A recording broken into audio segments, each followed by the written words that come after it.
sustainable future of mobility.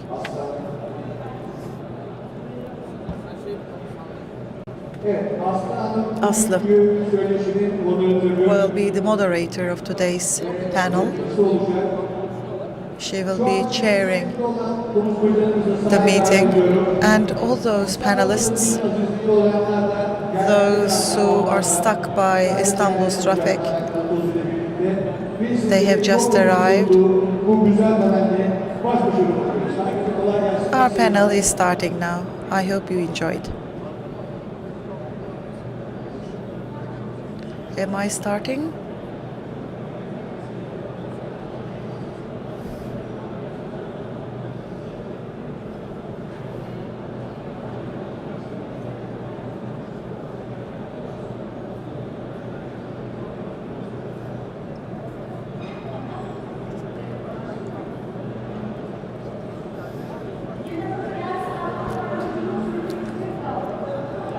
Well, I'm the only woman among all these men.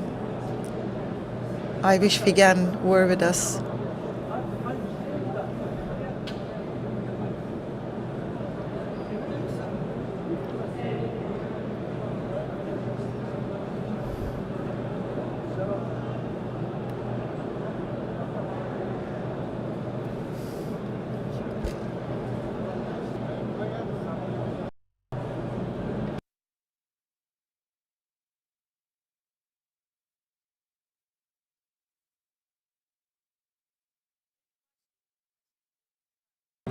I'm starting now.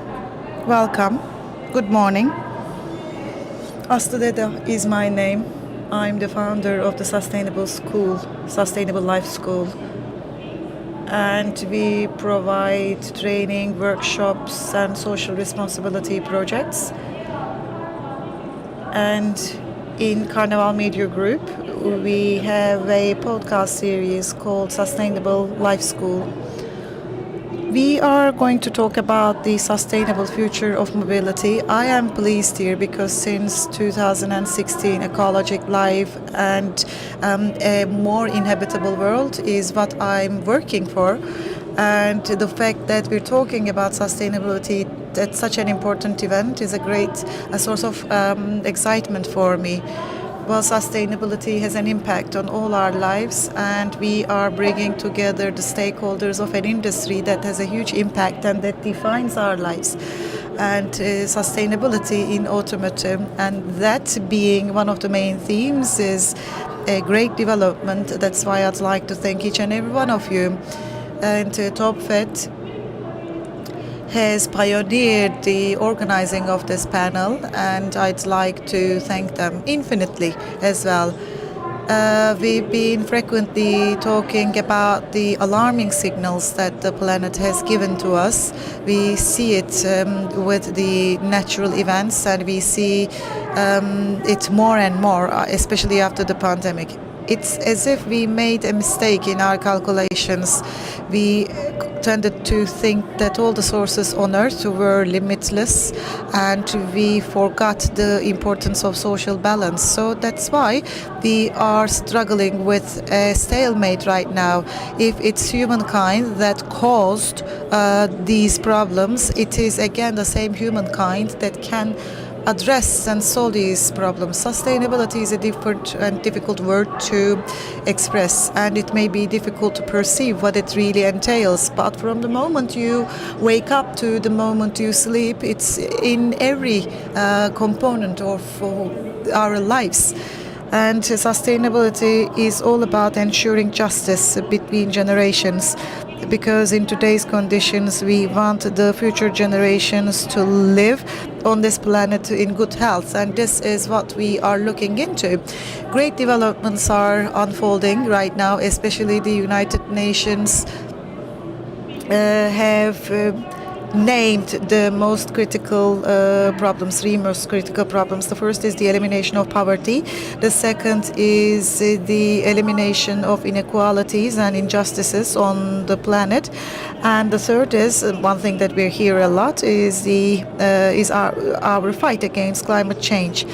So the United Nations has come up with a great roadmap for these three issues, and they have set 17 global goals, and for these goals and targets, it has invited everyone to work, and the governments, local and provincial administrations, civil society organizations, I mean non-governmental organizations at local and international level, companies and individuals alike are all invited to call to action towards these sustainable development goals. And for us to attain sustainability, there are 3 steps to be taken. The first is related with efforts to ensure continuity of life. And for this, we need effective and efficient use of natural resources. Ecosystem should also be restored and maintained. So if you imagine it as 3 tenets and pillars, the first is environmental sustainability. The second pillar, the second leg of it, is the social life and the fact that it should be balanced. The social sustainability is what I mean here. And economic sustainability is also important. The 2 pillars, tenets, are important. The third sustainability is economic sustainability.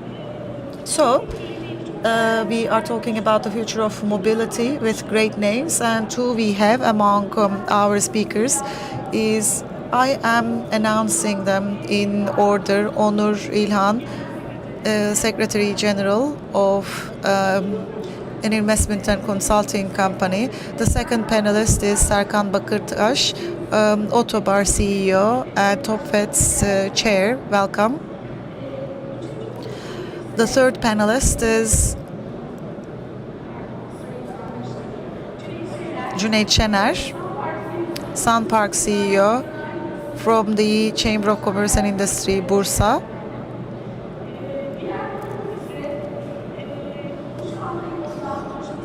And the fourth panelist is, they're on the way, by the way, but Professor Figen Yıldırım, we are expecting her. Istanbul Commerce University Social Sciences School head. By the way, academics are late in general because other missing panelist is Professor Mustafa Ilıcalı from Istanbul Commerce University. He's a member of the faculty. Yusuf Şimşek, Arab Turkey Transport Team Leader. We are starting with Onur. I have learned a lot from you, and I still learn a lot from you. You have taken on a pioneering role, especially in automotive repair and after-sales services. It's an important field. It has a huge impact area, and it's an industry that has an impact on all our lives. Sustainable development goals and automotive repair, maintenance, and after-sales services. What kind of a link do we have between them? And when we talk about the sustainable future of mobility, what should we understand from it?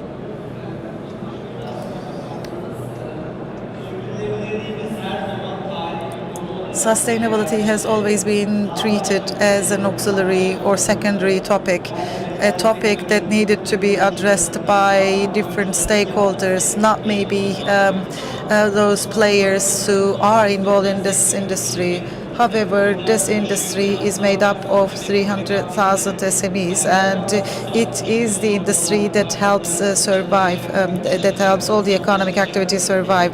All these ideas need to be transported. People need to be transported. Collaborations must be established. As Serkan will mention, we have different services, and imagine these services not being present, the entire economy would stall, to be honest. That's why the emphasis on sustainability is quite important, and for economy to survive, we need this industry, and we need it in a sustainable fashion. What does that mean? The migration to electric cars, I mean the transition to electric cars, and it's not really ending there, because which sources you're using, is that being generated in thermal plant, and if you're using the energy generated at thermal plant and using an electric car, you're not really contributing to the solution at all. So the sustainable electric car would mean that it runs on sustainable sources like hydro, from renewable sources, I mean. And social dimension is also important.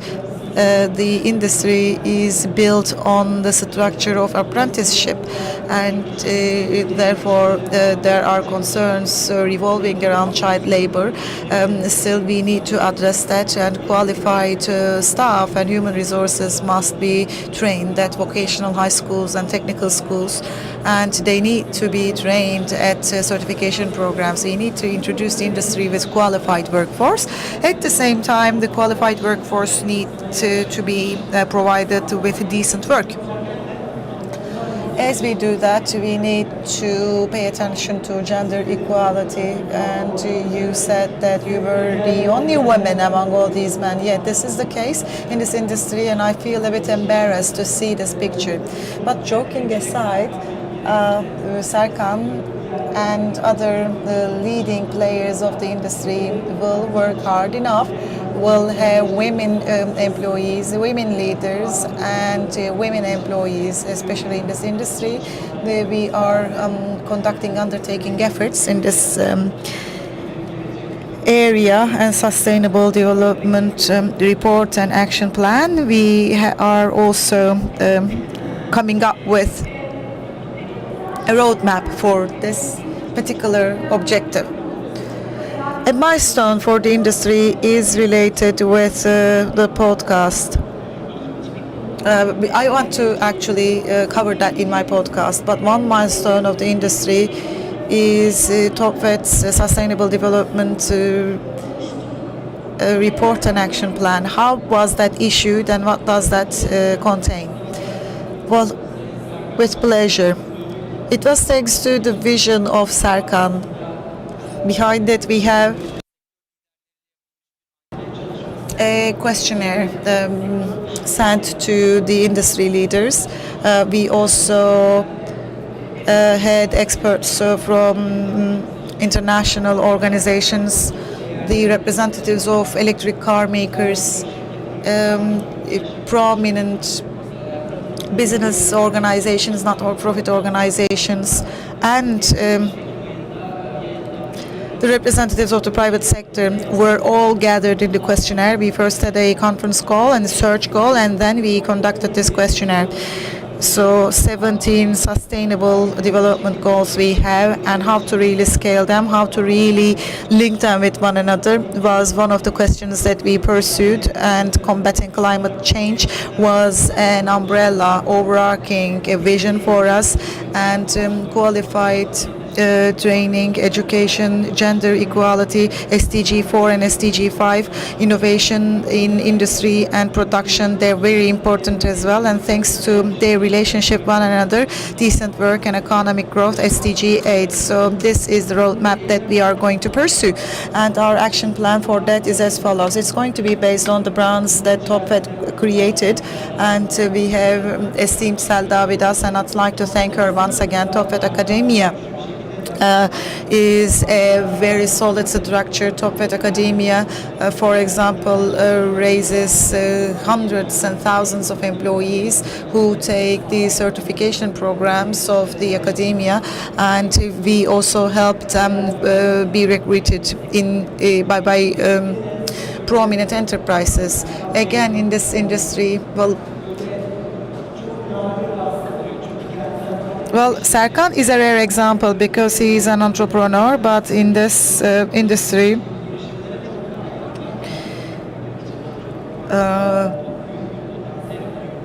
Serkan has a great potential to grow in Turkey and outside Turkey with Topvet's brand. Sector players and players who are outside the sector are going to be encouraged to be entrepreneurs. And Topvet system is another brand that we are operating. So we are focusing on standardization and legislation, regulation, and stakeholder relations. So we are going to work on them. So we'd like to optimize the industry. This is a structure that we're establishing right now, and Secretary General on the side of Topvet is supporting us for that. And Topvet data is quite important. You can't manage the future without managing data. 300,000 SMEs, 1.5 million employees. So holding their data and working towards these data in a manner to generate benefit for everybody. This is important, and we're going to initiate efforts in that regard as well. TopVet Projects is another brand, and together with Yeşilay, we have conducted a great project.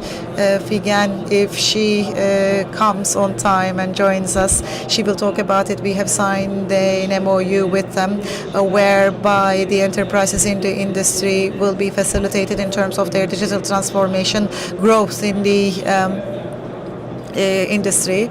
So the Green Flag certification program is going to be established for them, and we haven't really set an objective for coming 10 decade. We'd like to run together, and hopefully we're going to be quite successful. If Figen cannot arrive on time, I'm going to ask all those questions to you. You know the answers anyways, right? As for sustainability is considered to be something of luxury, but it's not. It's quite important for you to do business properly. And I always make the following analogy. Technology transformation, digital transformation, when that happens in the industry, some enterprises, some firms were always visionary, and they took a step forward before anyone else. I mean, we tend to think that it was quite a rapid process, but it wasn't, and those who took a step forward in the very beginning won. And the existing enterprises need to transform themselves. Some digital ventures, visionary approaches, they were the pace setters. They won because they initiated their transformation before everyone else. And it is possible to say this for sustainable transformation as well. And we will talk about those enterprises and ventures. It's going to be quite valuable to support them as well. So the industry. Who found whom? Because you just pop up everywhere. Who found whom? It was Serkan. Welcome, Mustafa. I hope Figen also arrives. There's horrible traffic, right? But you're on time, it's not late really. What happened was Serkan found the investment company, and since then, under EYDK and TopVet's umbrella, we have been collaborating. So, Serkan, we'd like to thank you for this great visionary approach and your bold step, courageous step. Well, 300,000 SMEs from different professions, and this is a sectoral federation that defends and advocates their lives, their rights. So you are chairing that association, the Sustainable Future of Mobility. What is the importance of TopVet's efforts? How did you really start all of this? What did you do, and what are your plans, future plans? First, we'd like to thank Automechanika for hosting us in this great event. TopVet was established in 2013, and it was aimed at raising qualified workforce, because it's a current issue everywhere. Well, Europe is particularly suffering this problem, and there are professions that whose life cycles come to an end, and there are new professions that are emerging because of the current needs. And the latter, in the latter category, we didn't really have professions that have an ACE code. And for example, there is a profession whereby car washing is important. So 28 different branches were there. So we certify them, we prepare professional certification, and we also deliver training. And for us to bring the industry to a certain level. We have heroes, unsung heroes, and we need to be preparing them. And this is the way that we need to treat transformation. Well, for sure, the vocational training, well, as highlighted and underscored by the president when you look at his latest speech in the presidential complex. So we are working hard hand in hand with the provincial directorate of education. What we're doing is to teach crafts. So electric cars are on the way. We're proud, so we are quite lucky in that field because our country has made a car, and it's an electric car. And after sales is the key here, and we need to look at that. We need to improve and develop that, especially auto industrial zones and locations of this nature should be prepared, because we have the Green Flag project, and one objective of the Green Flag project was this, and I will briefly mention that too. Under this project, we want people to have qualified and certified workforce. We want to protect the nature, and we don't really want to waste water. 1 million cars are being washed on a daily basis, and the number is only rising. 10 years ago, the number of cars was 10 million, but it has risen 3 times. So 26 million cars are registered right now, and there are quite valuable producers, enterprises, and the pieces that they produce should be delivered to end users, and the Topvet is what Topvet is doing that to make sure that such services are brought to the end users. So 5 million transactions are being conducted every day. So 5 million users are doing something for their car. 1 million people take their cars to car wash or maintenance and repair and tire check, etc., or parking their cars simply. So this domain, especially this domain, has to include all the stakeholders like the field, the university, the developers of technologies, so that we feed in this domain. I always say this thing: go to a workshop where they make your car perfect. At the end of the day, it is the employee of that workshop that will take care of your car. So we should start from there. I keep on saying that. I will continue to say that. Of course, our federation has this Green Flag project, and that's first time in the sector. And blue-collar female employees, that's another important incentive. It's our 7th year joining forces with Automechanika family. Blue-collar women, blue-collar women employees, that's something we attach great importance to, because we believe that they should be developing themselves within the sector and contribute to this sector. I'm going to share with you a data set. I'm not sure whether it's up to date. According to OECD data, between the ages of 20 to 29, we have 33% of the population unemployed between the ages 20 to 29. And as for the rate of women in this, it's at around 44%. So we have to make sure that we provide training to this sector of the society. We are so fortunate as a country because we have young population. That's a big advantage. But then again, the young population has to be guided towards this sector, and it is up to us as the NGOs, as associations, professional organizations and universities. We have undertaken this responsibility, and we continue to focus on that. Upcoming days, upcoming future, within the next 7-8 years, I would say, I believe we will not be seeing any combustion engines. So new generation, next generation workshops have to be activated. Workshops have to be digitized, and workshops have to further develop themselves. And they should be able to generate resources for themselves. Yes.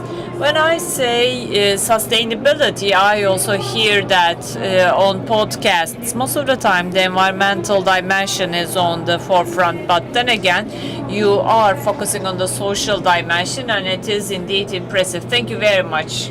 Thank you very much for that. You are at the same time an entrepreneur, and sustainability. For the sake of sustainability, you have a great incentive. Autowin is an important incentive you have initiated. Regarding the users and consumers, what kind of advantages, what kind of contribution are you making to sustainability, and what kind of benefits are you offering to the users? It was back in 2013 that we established Autowin. Autowin is actually Autowin is a platform that brings together the service providers and receivers of receivers of services. We received some investment in 2019 and then another one in 2022. Now we're getting ready for the third round. Our business model is just like Getir and Yemek Sepeti, but we are more like Uber, especially in Istanbul and other major cities. As you know, Cüneyt Bey knows this way better than I do, and they've been doing a lot for years. In Istanbul, 35%, 40% of the reasons for congestion in Istanbul is parking spots or the scarcity of parking spots. There are so many car parking lots that we are not aware of. So we have included all these car parking lots into the system. And on the in the system, we are presenting the availability and prices of these car parking lots. It's doing a great optimization, and thanks to this optimization, we are generating significant solution to car parking problem, and of course service, preventive maintenance, repair, valet services, single click solutions. We have completed this process. In September or October we are going to launch this. Let's say you're very busy, you're attending a conference. By clicking on mobile charging or valet services, someone comes and charges your car on your behalf. And of course, Autowin is generating so many values. We nearly have 58,000 users and 650,000 data sets are shared. Of course, these are very important. Processing of data is very important. After a while, we start focusing on the upcoming preventive maintenance of cars, just like e-Pulse or e-government services for your car specifically. We are offering assistance. It is a 100% mobile application. Autowin, in the sense, we believe in the following. In Turkey, starting with the car parking problem, we will be providing solution to many issues, and we will help develop solutions, because a member enterprise to our platform will enable the following. Personnel of good quality, that's always an issue. It is such a clear-cut issue encountered by many. I mean, we hear that all the time. I need qualified personnel, people say. Or let's say, I have the personnel, but I need more business. So personnel of great quality. Of course, we have TopVet, we have other similar associations. We try to contribute to this. Autowin and many other applications just like Autowin will be helping the sector enhance the potential. For instance, there will be green flag car wash stations, and I will be guiding you there. So you as an enterprise have to make sure that you don't pollute the environment. You have 100% recyclable water. You have to have certification for your employees. And Autoven, of course, is going to prevent illegal or unregistered businesses, and this is going to make great contribution to the sector, and this is going to help the sector develop itself. It is offering so many opportunities. Serkan Bey, I clearly remember that back in 2007, 2008, I had said the following. I mean, not me. I had quoted from an international research. Time will come during which from the grocery shop on your street you will be able to make orders online. When I had said that, people had chuckled a bit and said, that's nonsense, why would we do that? But then again, everything that you're saying now, when we listen to what you say, that may sound a bit utopic or less likely to happen. But in the near future, these will be integrated with our lives, and you are one of the courageous entrepreneurs that have taken a step forward for that. Thank you. Cüneyt Bey, let me continue with you. It's another great incentive. You are as a member of Chamber of Trade from Bursa, are focusing on advanced technologies, car parking enterprises. SunPark is an important brand when it comes to car parking. So you are. Would you please tell us about the process, because you're doing something very important. Thank you very much. I'd like to thank our host for hosting us, and I'd like to thank all the participants for joining us. As SunPark, of course, our journey started back in 1998. Since 98, we are focusing on enterprises with limited amount of car parking lots. We are a stakeholder of the sector. We also are providing services for preventive maintenance and repair. We are actually using the advantage of being a part of this sector. This is an innovation we made, and we had this outreach. Of course, SunPark, the main purpose for SunPark's emergence was to develop mechanical solutions to the scarce car parking lots problem. For the first 10 years, we were unable to be active. We did not have the means. So we mainly focus on exports, but we have many applications. But still, we still have 95% of our activities focus on exports. We are included in top 5, and we have the biggest volume. We are the largest company. We have established the largest factory of this business in Bursa. SunPark vision is so in line with the vision of this panel, sustainability and future technologies. These form our future vision as SunPark. Well, different from other panelists, I would like to touch upon the economic dimension of sustainability. Economic dimension is as important as the environmental and social dimensions. Economic dimension is not necessarily reflected onto the society, but that is relevant to us because as an enterprise, we have discovered methodologies to convert sustainability into economic terms. For instance, all the energy that we consume at our enterprise comes from solar energy, and we are generating 2 times more than we consume, and that we sell to the system, to the grid, and we make money. And all the grey water that we consume, we get it from the treatment systems. That's why we're not paying any money for the water we consume. And we also have a factory concept.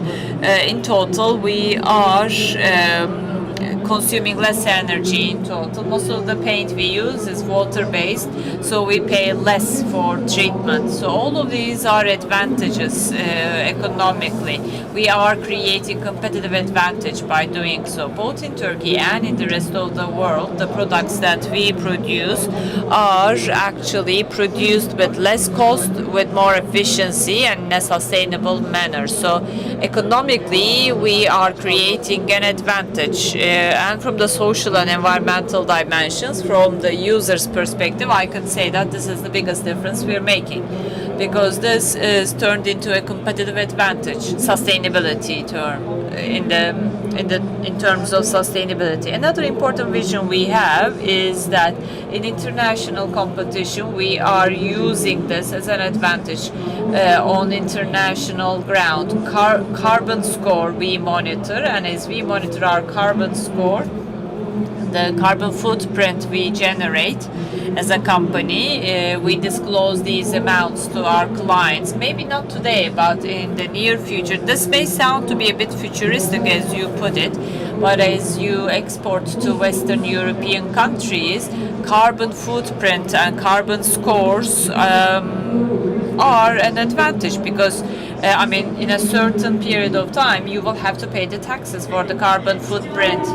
So you won't be able to undertake commercial activities. Even if you do, it's going to be more difficult, and you are not going to have competitive advantage. That's why, in order to ensure that we prepare our company for a sustainable future, we stick to this vision.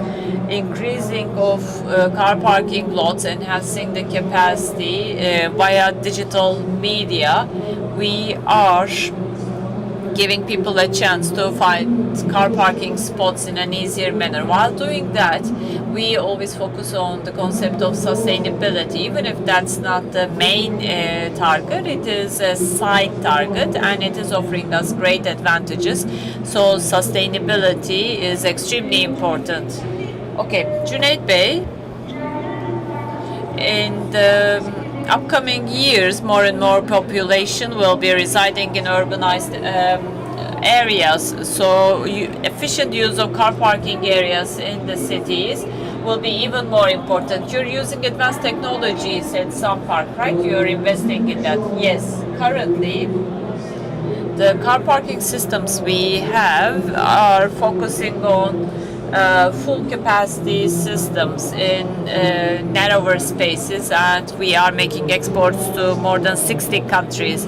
Smaller spaces, higher capacity, and this is actually merged with the concept of sustainability. For instance, there's a Eureka project conducted in Portugal, and we are working on a fully automatic car parking lot with charging stations.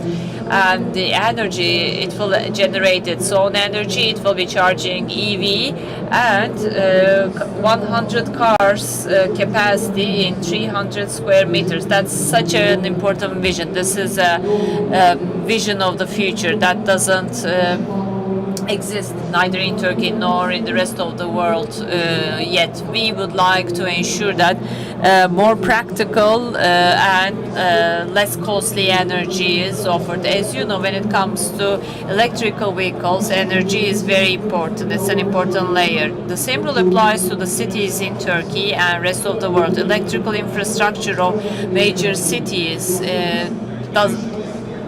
doesn't have the capacity to undertake so much load. So without putting that extra burden on the utility system in cities, we are generating energy ourselves. So it serves for the purpose of sustainability, and it is actually an advanced technology. Yes, maybe initially it requires some investment, but then again costs come down, usage is more efficient, resources are more productively, efficiently used. So ROI is to be received in a short period of time. Of course, there's going to be some investment, but then again, industrial stakeholders will benefit and will enjoy the benefits. For instance, when when you make an investment for solar energy, return of investment is 4 years.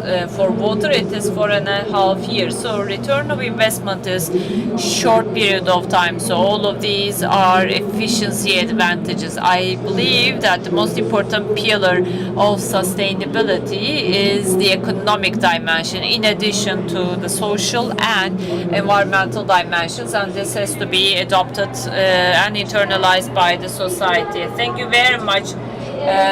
Thank you very much for joining us, because I was the only woman. I did my best to make it okay. We are doing our best to capture social gender equality. Car parking is an issue. Car parking spots to find is an important issue. This has been proven with me. Welcome. Thank you. Professor Figen Yıldırım, Istanbul Ticaret University, Director of Social Sciences. Before you came, we discussed the Green Flag project. We made some introductory remarks. With TopVet, you are making great collaboration, and thanks to the protocol you have signed, there is this Green Flag project. So can you tell us a bit about this? Why Green Flag? What is this about? We as the University of the Business World, we are here with our professor. The closer we are with the business world, the more advantages we get. So Istanbul Ticaret University, of course, naturally goes into collaboration with the business world. That's quite natural. This project, I found this project thrilling. It is my area of specialty, international trade. We conduct projects for sustainability. Like the rest of us, the automotive sector and the subsectors. Everyone from these sectors talk about sustainability, and this is at the heart of things. And as we make an assessment and evaluation, we see that just like the case with the clean waters, we have the blue flag system for seas. So we'd like to have green flag project for the land. So this project, and this partnership in the project is offering great advantage. I think it was 3 or 4 years ago that all of this initiative was started, especially thanks to the EU projects experience that we had. We are converting these. We are converting these into individual projects, and under the label "Made in Turkey," we are disclosing this campaign, and we would like to extend this project to wider areas. Sustainability, environmental issues, I'm sure you mentioned these. However, we are the University of Istanbul Chamber of Commerce, and this actually necessitates that we include the economic dimension. We are offering employment, and we are creating advantages and novelty to the sector. So in this sense, environmental, social, and economic dimensions are all integrated in this project, and it's really thrilling to see it. Well, starting with the EU, we are having many institutions to contribute to the training activities, but we also are turning collaboration into protocols, including the private sector. I can say that this is the most thrilling baby of ours as a project. Hopefully, the outcomes, the results will be shared with the sector in the shortest period of time. Have you taken inspiration from international examples? Actually, they had come to us quite prepared. So as we formed this project, of course, we always take a look at international alternatives. However, in today's world, we are talking about global competition, and we always have to have a global perspective as we approach new projects and ideas. So this project has been developed considering that green flag car parking lot index, certifying places with this green flag is so special. It is offering a platform for the private sector and the users and the suppliers. This is a business model actually, just like it is the Aldi model people are talking about in the retail world. I'm sure we are going to be talking about this in this sector. So in this sense, the enterprise format which is developed makes this a unique project. Okay, distinguished professor, could you please tell us about some headings regarding this green flag? What should an enterprise do if the enterprise is granted a green flag? As the index is developed, there are certain academically accepted variables, but sustainability as a concept is key. And under the heading sustainability, economic, social, and environmental dimensions have to be integrated as variables. So as this index is developed, these centers, these enterprises will be obliged to get green flags. There will be no enterprises left out. And we have undertaken the role of rating, both from the user's perspective and supplier's perspective, and also for the sake of the platform. This gives great confidence, bilateral confidence. And in this sense, it is a very strong collaboration. And TopVet has a lot to do. I mean, TopVet has so much on its plate. Thank you very much, Serkan Bey. I would like to wish you all the best. I'm going to make a contribution, if I may. It's not only the certification, but services, but locations for tire change, preventive maintenance. After receiving the approval and after extending services across the country, we are going to extend the services. After having listened to you, I'd like to thank Onur Bey. I actually would like to thank him for the insistence that he showed. He said this is such an important sector for the sake of sustainability. I now agree. I am once again convinced that you're doing a very important job. Sorum daha var. And I have one more question to you. I think it applies to all of us. Onur, yes, has been quite influential. He has a great impact area, and he's a very prominent figure. I have a question about the management of global supply chain. For the management of global supply chain sustainability in this, what kind of an impact does it have, and what kind of a pathway should we follow here? Yes, branding is important in the sustainable future of mobility. Maybe we're going to link it with the green flag project, but how would you like to define it? So sustainable development goals of the United Nations, 17 of them are unique, but the most important of all is partnership. So partnership in this respect, well, Turkey's primary market is the European Union, so Turkey is the EU's primary partner. So made in Turkey, for its perception, it is valuable because it is a partnership that we are establishing together, and especially after the pandemic, global supply chain and access to other centers, personalized ways of doing business,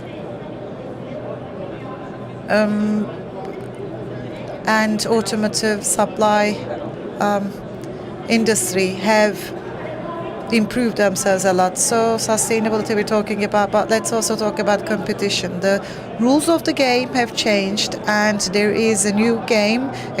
So all the cards have been dealt already, and there are three important aspects here: speed, flexibility, and related with costs, sustainability, efficiency, and effectiveness. So this project, at its very essence, at its very core, we call it the core benefit. So at the very essence of the brand lies effectiveness and efficiency. Efficiency is about people's time, the industry's time, and it also pertains to the savings of society, of the entire country. So this project has a heart in itself. It has an emotional investment in itself. That's why I believe it's quite an important project. And I'd like to give the floor to other professor, Mustafa Ilıcalı from Istanbul Commerce University, a member of faculty. Yes, you're on time. You've made it here. Glad to have you with us because your contributions will be invaluable. So in big cities, the first reflection of that, as we see, is loss of time, congestion, comfort. Well, it has an impact on our comfort, right? Because congestion has an impact on our lives. But most importantly, it has an adverse impact on health, and it's representing an economic loss. So finding solutions for traffic, why is that important? Could you please talk about that? First of all,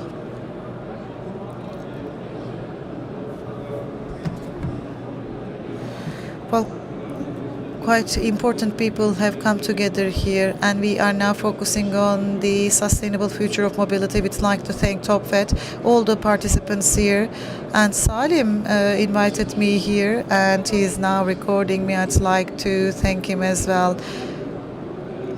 Turkey's Children's Games Federation Secretary General, and we've had initiatives together, we've had meetings together, and I was listening to it. I was listening to all the panelists with the esteemed professor. We have joint projects. He is a very knowledgeable person, and now I know the representatives of this industry. So I have been in this industry for the past 44 years, and thank you very much for inviting me to this. I'm being honest and I'm being a bit modest here. So I don't really think that there are many people who are involved in this for over 4 decades.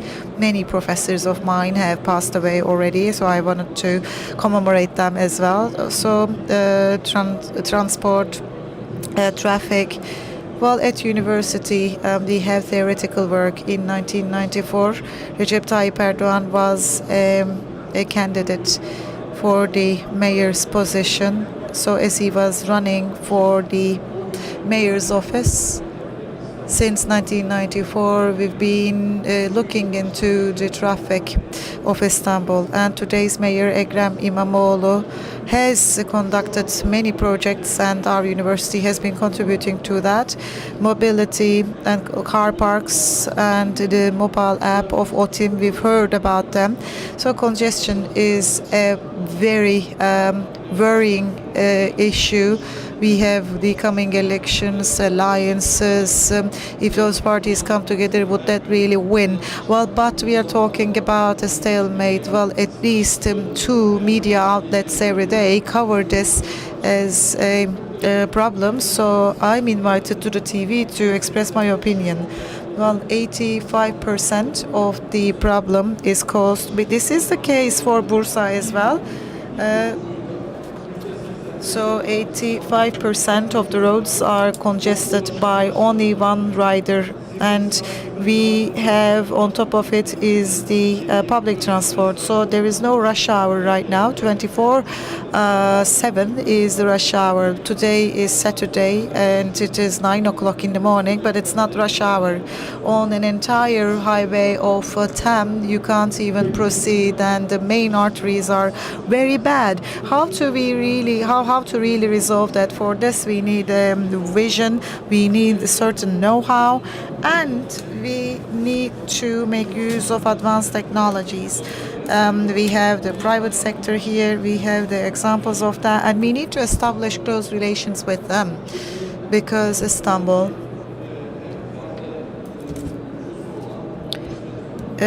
is one of the most populated cities in the world. When we think about the congestion, Turkey ranked, Istanbul ranked the first in the world.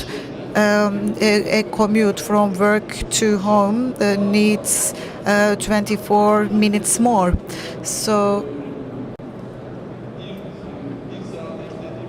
when we add 1 hour to our commute, when one person does it, well, 333 million people are mobile. So 2 million use their private cars. We have minibus passengers. Well, thankfully we have 30% of passengers. Pedestrians. The use of motorbikes, it's on the rise, and it has certain challenges regarding safety. So for us to solve this issue, we need smart planning. We need to divide things properly. In short term, for example, we need to dedicate lanes to particular modes of transport, like commercial taxis or public transport modes. When we inject speed to these lanes, we will be able to add additional capacity. Signaling systems are quite primitive at the moment. We may replace them with smart intersections and junctions. At Istanbul Commerce University, we are working with the different partners to turn those systems into smart systems. And very recently, we've been frequently asked about accidents in metro bus. The metro bus carries 1 million people a day, and only one driver is there. So driver's mistake represents 90%. So it may be related with how tired he is. You don't really check his health, and you don't really conduct any audits, and the system has more and more crashes and accidents. So we are talking about domestic technologies, defense, for example, technologies, or transport technologies we have. But we need an autonomous system here without any drivers whatsoever. And when Ekrem was elected as mayor, he was interested in this idea, but we prepared a report for him, and it's been over 2 years since he last brought it up. But with a fully autonomous system, it's possible to minimize the ratio of accidents, but we're still relying on drivers. Well, there is, there is the sea, for example, the Golden Horn, and I see traffic. We have a highway right next to me. We can't even use the sea as a mode of transport. The geometry of junctions, it doesn't work properly. So mayors bring in their own teams, and until they finish their projects, their term comes to an end. So we wanted to contribute to all these issues, and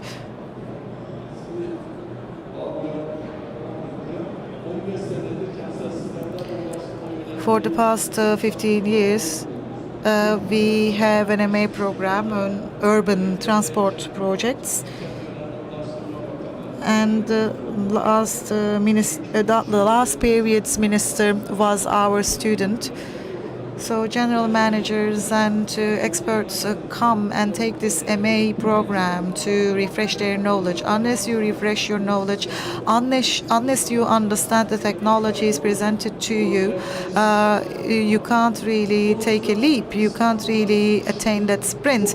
So congestion, it's urgent problem. It has environmental harm. It causes significant problems related with time. During the term of Kadir Topbaş, late Kadir Topbaş, 6.5 billion USD is the total cost of congestion in Istanbul. And during his term, we worked on it and we had this calculation together with him. And especially in intercity roads, we need divided lanes and we need more diversified lanes. Although there is a reduction in the number of accidents resulting in death, 4,500 people lost their lives in accidents and crashes. May they rest in peace. And the traffic engineering and technological capabilities need to be utilized, and we need to allocate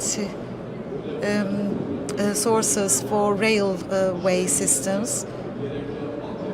Infrastructure, we have the infrastructure for railways, and the Ministry of Transport, despite their support, 320,000 kilometers is the current infrastructure of Istanbul, and we need to triple it, to be honest. And our starting point, if we had a metro here, if we had a metro connection here, we wouldn't be talking about congestion. We would be able to start the panel all together at the same time and in a timely fashion. And in projects that require credit allocation, the coordination between local administrations and central administrations, for you to take out a loan, the Ministry of Treasury and the Ministry of Transport need to give you an approval. During the term of Tayyip Erdogan, while he was a mayor, many projects of ours were not really approved. Today's metro bus project, I submitted it to the Directorate of Highway, but they didn't really place their signature. And then there was 2002, I was an MP. 2004, Kadir Topbaş was elected the mayor and Mr. Tayyip was the prime minister, and I wanted to proceed that system. We established a coordination and it was operational in 2007. And we address the needs of millions of passengers, and it's great service. We have professors with us. Here is another dimension. A family in Kadıköy didn't really allow their students, their children, to study at the Avcılar campus of Istanbul University because it was really far, but it's not the case anymore. So by collaborating with the private sector, we can find the link between the values of Istanbul. I am focusing on Istanbul a lot, but we are working very closely with Bursa. Bursa and Erzurum have their own problems. All the provinces have their problems, and we need to address these issues. And there's great material loss here. And unless we solve this problem, we would really see bigger problems. So we are still looking at Istanbul. We have the finals. I saw the excitement revolving around it. In 1994, I remember the municipality. We worked very hard to win the summer games. And the only problem that prevented us from making it was the transport, was the traffic. Congestion today is even worse than today. And then, so there are two bridges, for example. There is a third bridge right now, Yavuz Sultan Selim and Eurasian Tunnel. Well, had it not been the case, all those roads that are normally open would have been blocked. Thank you very much. Well, thank you very much. We're going to take questions, but we have one panelist. It's a very good panel indeed. Top Vet and the Mobility Sustainable Future. For us to make the panel a more sustainable panel, I wonder if the panelists need water. Who would like to have some water? Okay, in this case we're going to help you out.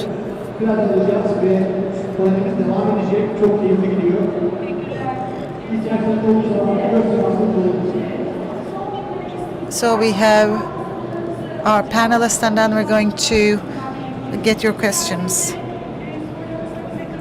Please join us in your questions as well. I was born and grew up in Istanbul, so it's almost half a century that I've lived in this city.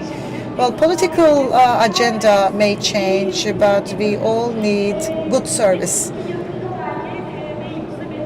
Maybe we will have the chance to come here with metro. I think necessary approvals have been obtained.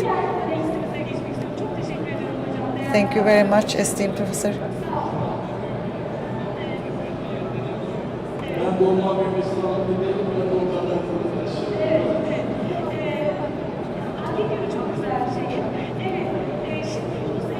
Well, Yunus Emre Şimşek,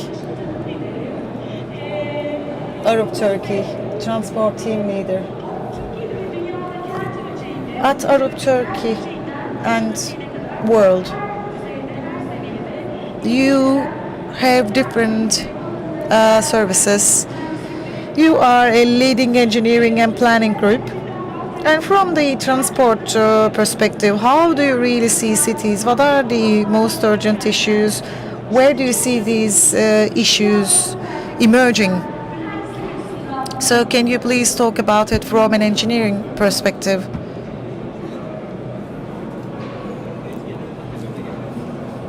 Well, the problems related with transport. At Arup, we have a presence in 33 countries, 89 offices and thousands of employees, and we have a holistic approach.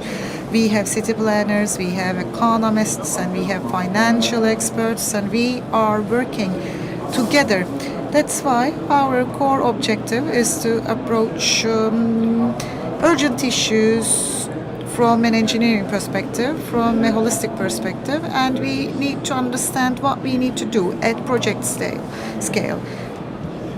And for Turkey, our cities,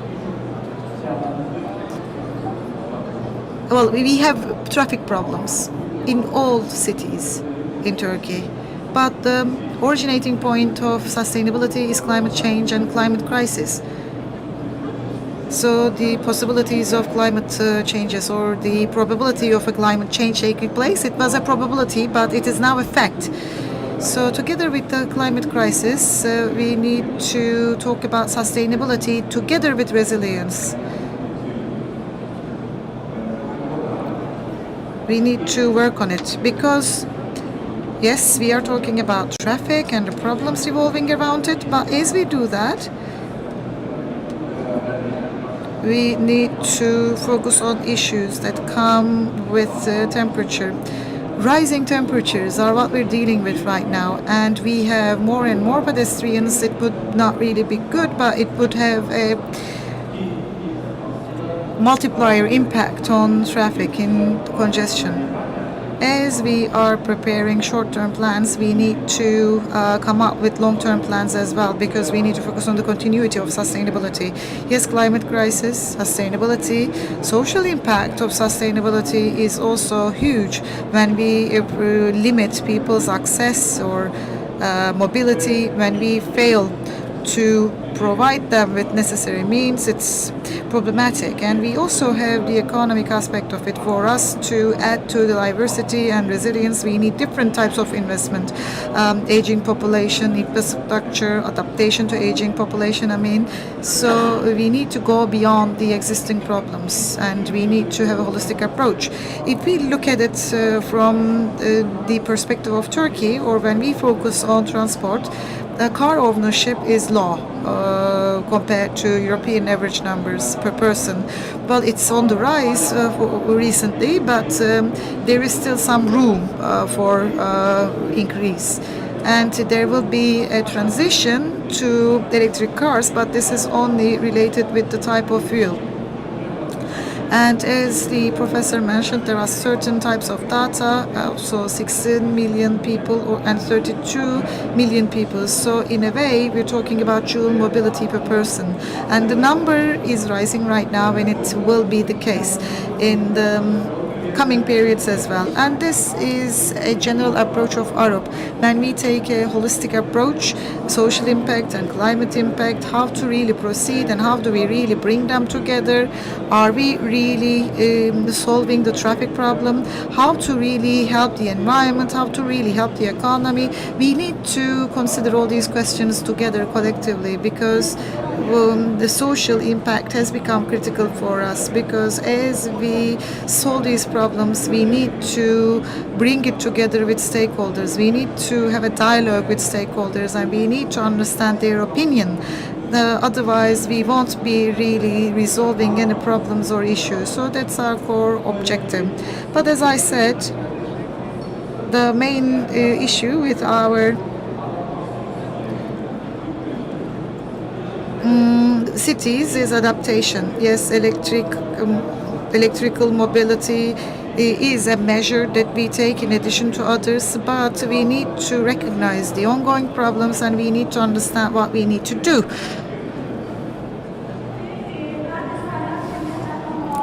And I'm going to link it with the following: all the past projects that you are undertaking or the ongoing projects.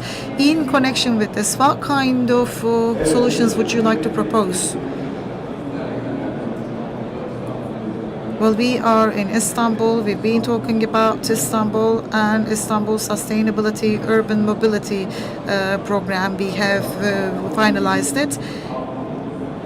It was a project pioneered. The methodology was pioneered by the European Commission, and in the coming periods, we extended it to Istanbul.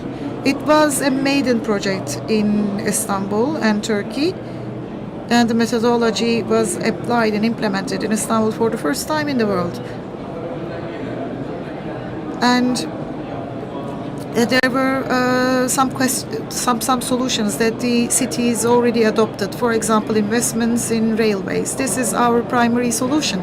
But then again, we need to look at other dimensions. For example, specific allocations of lanes and readjustment of the roads. So these are all the solutions to help ease the traffic. And electric cars, so they're also important. The way to adjust them, completing or preparing the regulations of that, regulations relating with the traffic.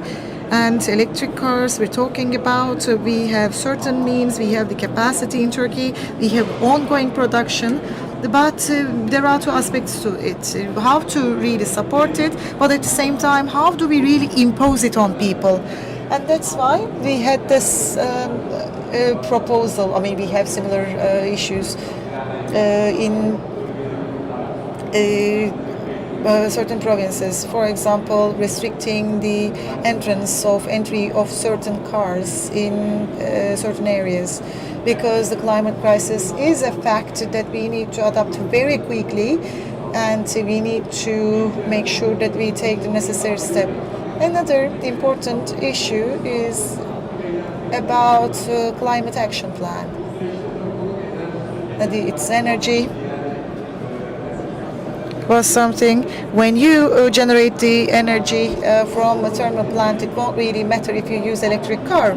So how to really balance that, how to really compensate that? So electric buses, you need to plan the transition to electric buses, but what about the adjustment of the storages of the cars, because you need to retrain your maintenance workforce, the maintenance procedures are different, so the planning of this transition, its impact on the infrastructure, because you're talking about drawing the energy, and you are talking about buses, 250 kilowatts of charging stations are needed. So this is the reason we need to have a holistic approach.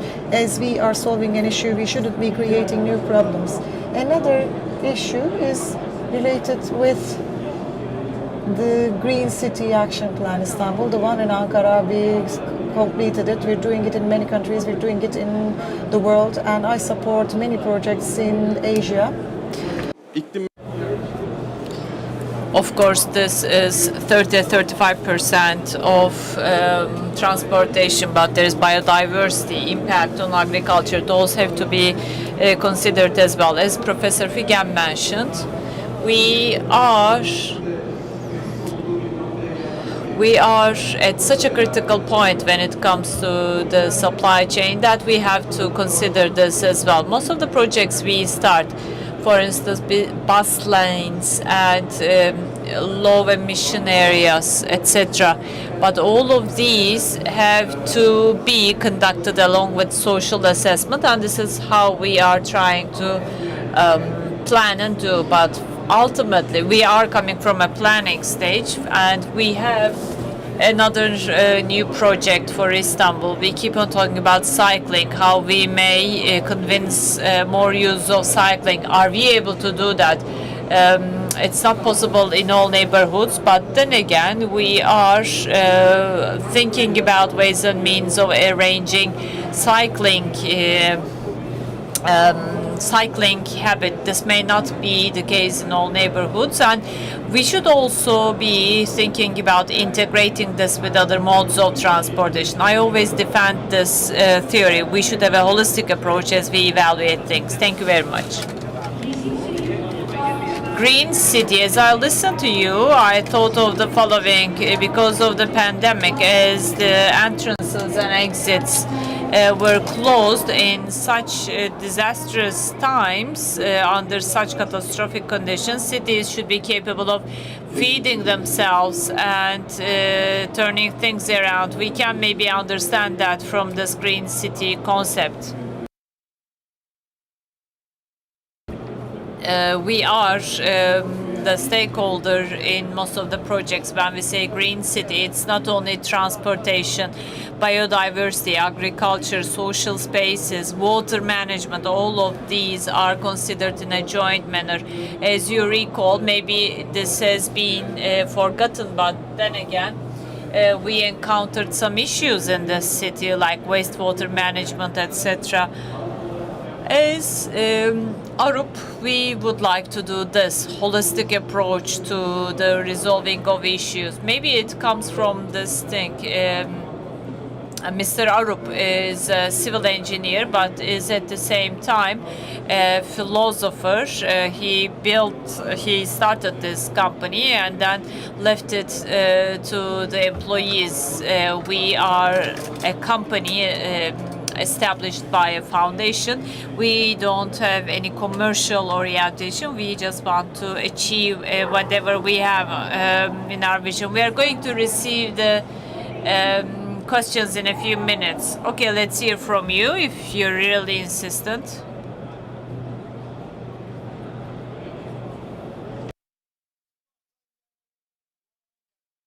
I came from Sivas. I came here to visit the fair. If Istanbul exists, the whole world exists. Ladies and gentlemen, I'd like to greet you all. If Istanbul exists, the whole country will exist, right? Can we get your question, sir? The same rule applies to the world. If Istanbul exists, the world will exist. If you have a question, we can get the question, sir.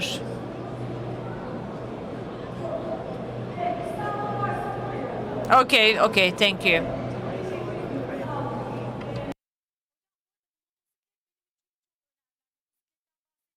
Motorcycles. I really am curious about the motorcycles. Are they pedestrians or are they vehicles? They are such a serious. I mean, they stand as a serious problem. They should be identified in the upcoming term. This is going to be worked on. Whenever they feel like it, they act like pedestrians on the pavements, and sometimes they are out on the road. The number has increased dramatically. Yeah, this has to be handled. Okay, thank you. Thank you very much. I would like to thank all our participants. Before I proceed with the questions, I think you're the lead singer in this band. Before we proceed with questions, you are doing a great thing with Top Fed, sustainable, the Sustainable Future Action Plan you talked about. Could you please touch upon that before we finish? Actually, regarding the content of the report, I don't want to exhaust the audience, but then again, I can touch upon the plan that we have to achieve this. Emre Bey was kind enough to join us, as well as the distinguished members of the board at TopFed and Istanbul Ticaret University. We know it all. We know it at best. We will do it ourselves, of course. Can't be a motto. This is a virus. This is something. This is not something specific to Turkey. We are trying to overcome this. All these brands that we are trying to develop along with projects. Academia and private sector, public sector partnership, having close communication with the public sector. We see that in other domains as well. With national strategies and projects, you can advance further and you can change things, turn things around for the good of the society.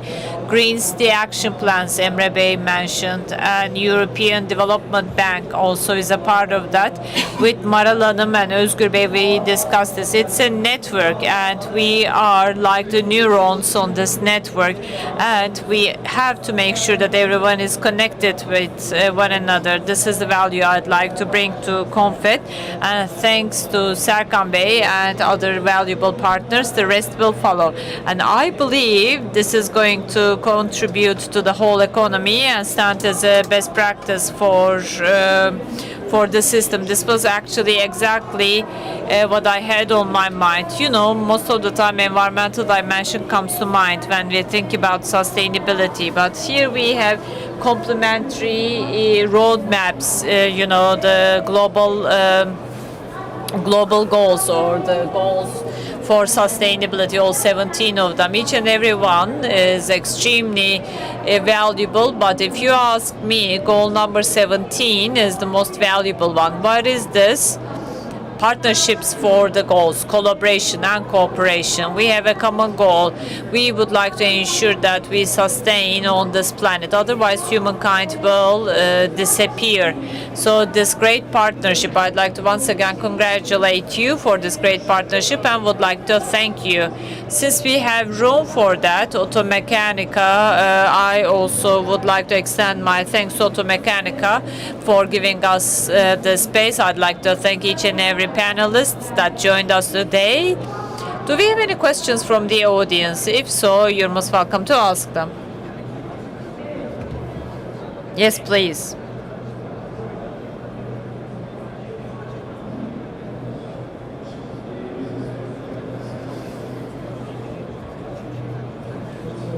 I'm a sales manager. My name is Çelik. Serkan Bey, my question is for you. Sustainability report you mentioned. As far as I read this report, you made it to a certain level. Regarding next year's report, what would you be prioritizing for next year's report?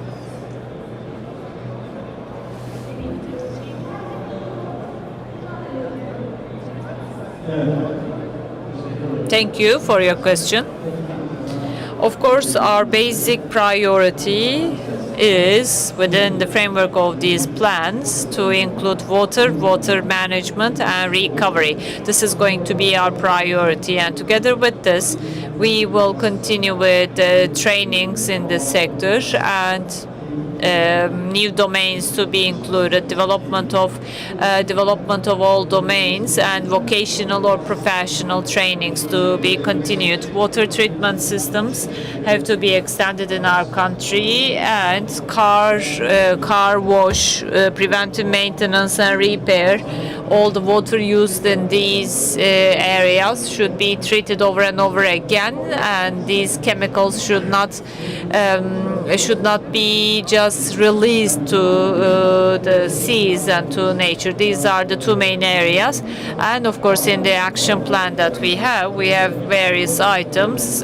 Medium term and long term plans are written there. Thank you very much. This was a great question. Thank you. Any other questions? I have a question. I would like to ask a question to Topfed. Great things have been discussed. We have only a limited number of people joining us. Do you think this may be printed or shared through social media? Of course, we are going to share this both at your university and also on Topfed platform. We will continue sharing this, and there will be a continuation of that. I also would like to have you at my podcast. We will announce this. Yunus Emre Bey and all the rest. Okay, let's tour. Let's have a tour together. Yes, please.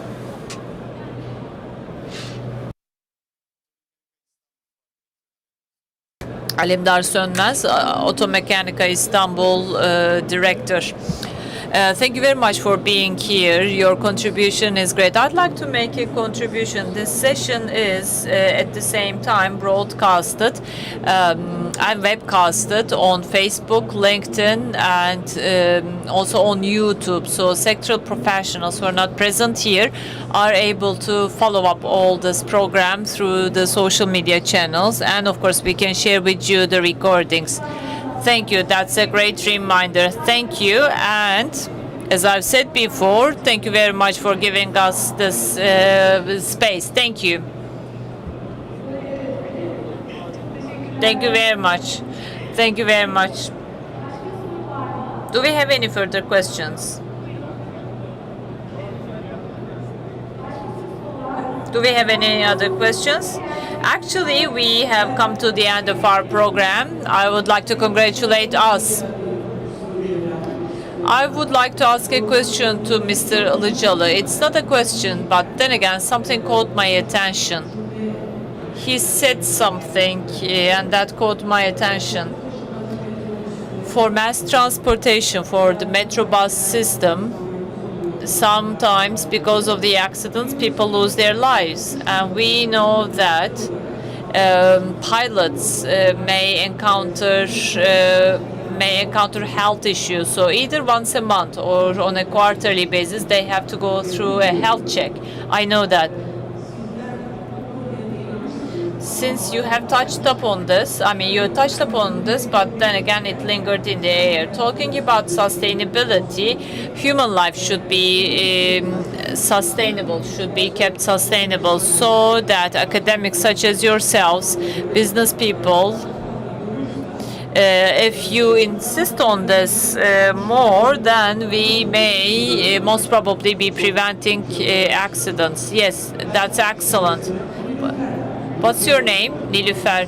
Nilüfer Hanım, it was exactly a year ago that in Kaya Ramada, on behalf of my university at this Kaya Ramada Hotel, I brought 30 mayors of metropolitan municipalities. We had 2 days of a workshop, and Utku Bey, Transportation Enterprise of IMM, also joined us. We came up with a common mind, and Turkey urgently, we came up with the conclusion that Turkey needs a mass transportation law. That's very important. I am I am actually a member of a family who lost loved ones because of accidents. So we have to ensure safety and security of people. We transport more people on land than we do on aircraft. So we have to work on this law. Together with my colleagues, I took this proposal to the Turkish Grand National Assembly. I actually shared the details to the various political parties. They said the elections are up and coming, so we won't be able to enact this law, but we are going to focus on that during the next term, they said. So now we have to be monitoring this process since the new government is being formed. As you know, so many people are being transported. They are unable to find drivers for the public buses. That's why they go for elderly people about the age of 65. So this should be noted down as an important output of this panel discussion. With the support that you will be giving, hopefully hopefully this is going to be disseminated.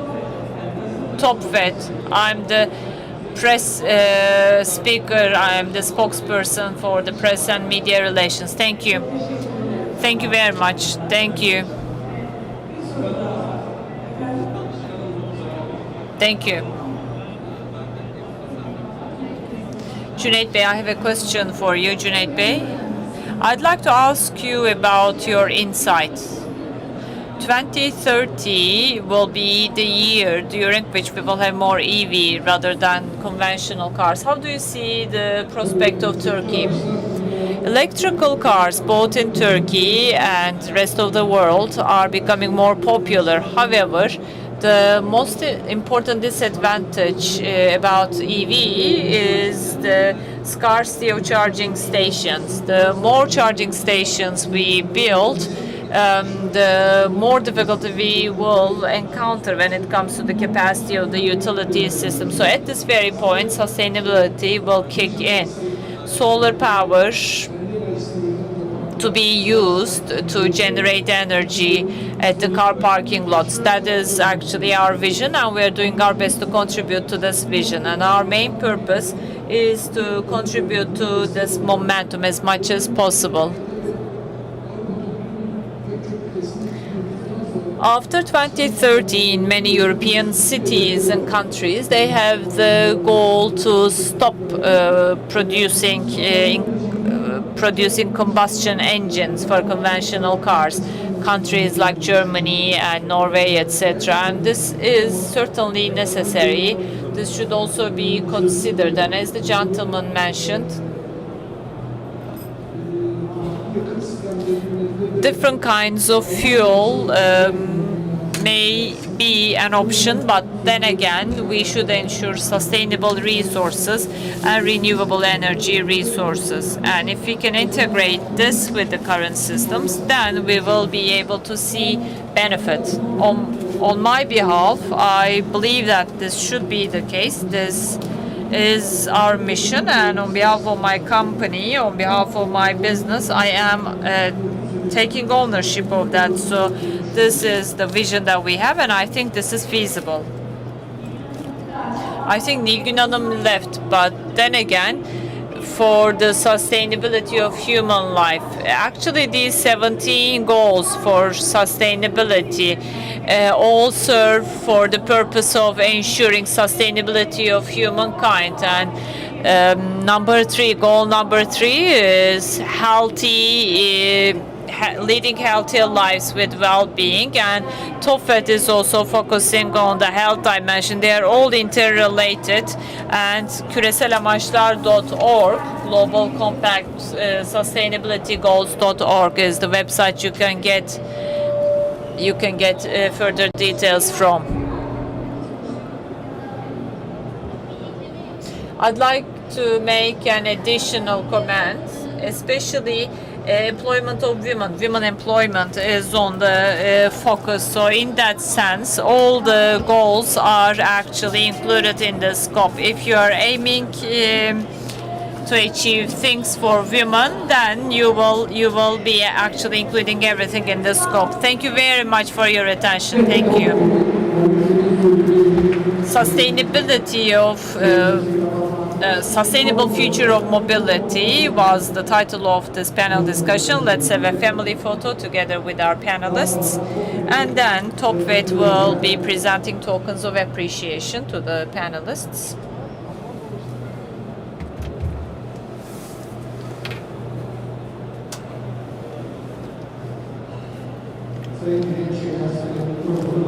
Our panelists are to receive their tokens of appreciation.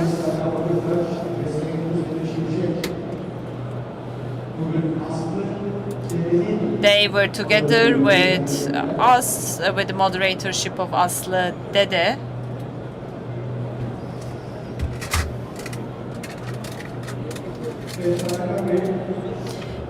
Yes, Serkan Bey.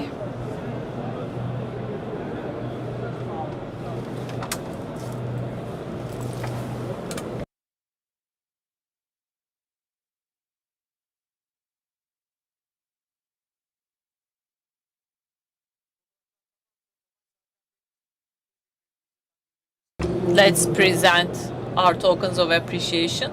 Serkan Bey.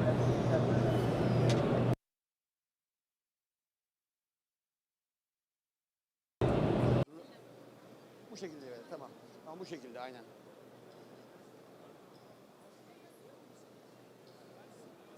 Burada plaketlerde isim olmadığı için istediğiniz sırayla verebilirsiniz. Fotoğraf çekimi yapıldı ama Serkan Bey. Sadece şimdi plaket sırası. Plaketi de bak. O ayrı bir plaket şey yapmışlar. Onlar Topvet'in kendi şeyleri. Kendisi, evet. Biz otomekanik olarak Evet, vereceğiz.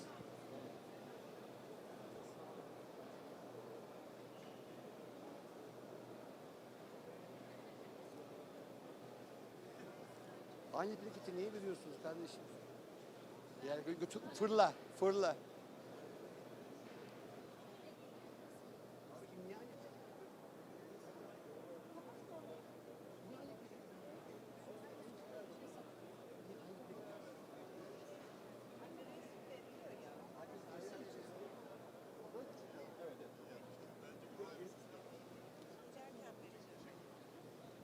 Şimdi bizimkiler hazırlar, bizimkiler hazırlar şimdi. Aynı zamanda Automechanika İstanbul Automechanika Istanbul Director Mr. Sönmez is here to present tokens of appreciation to our panelists.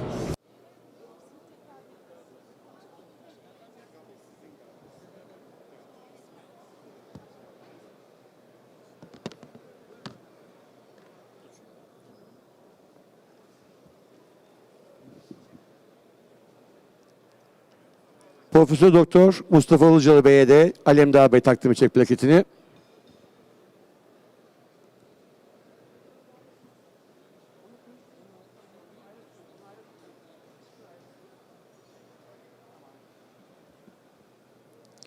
Sayın Yunus Emre Şimşek'e Sayın Alemdağ Sönmez takdim ediyor plaketini.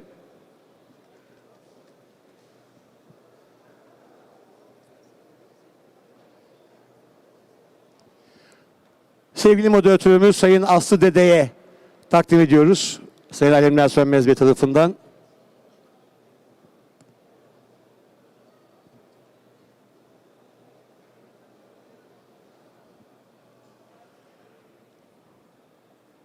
Doktor Onur İlhan Bey'in plaketi.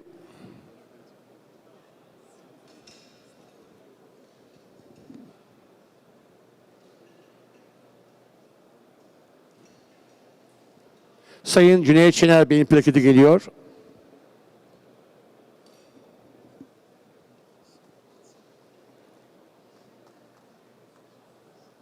Ve en sona bıraktık Profesör Doktor Sayın Figen Yıldırım'ın plaketi geliyor.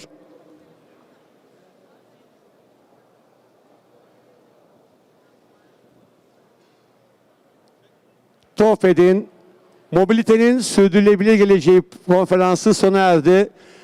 Çok teşekkürler Sayın Alemdağ Sönmez. Çok teşekkürler Serkan Bey. Çok teşekkürler TOFED ve katılımcılara çok teşekkür ediyoruz.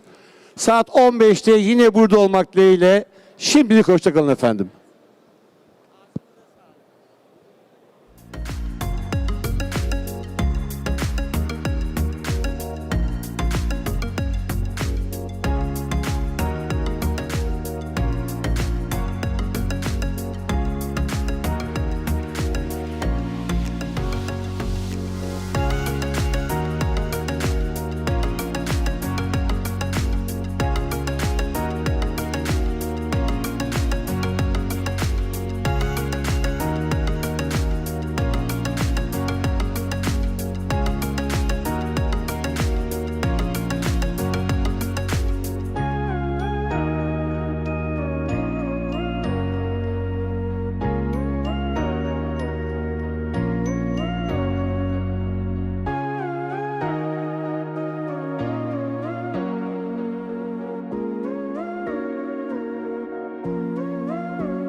Ses ses. Bir iki dakika içinde başlayacağız sanırım.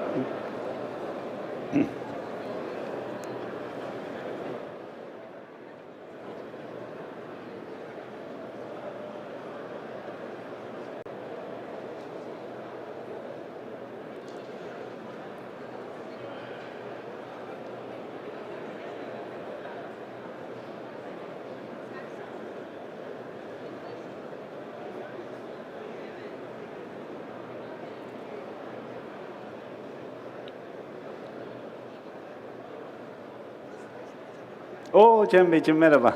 Serhan'cığım merhaba, hoş geldin. Buyurun. Nasılsınız? Nasıl geçiyor? Maşallah. Harika.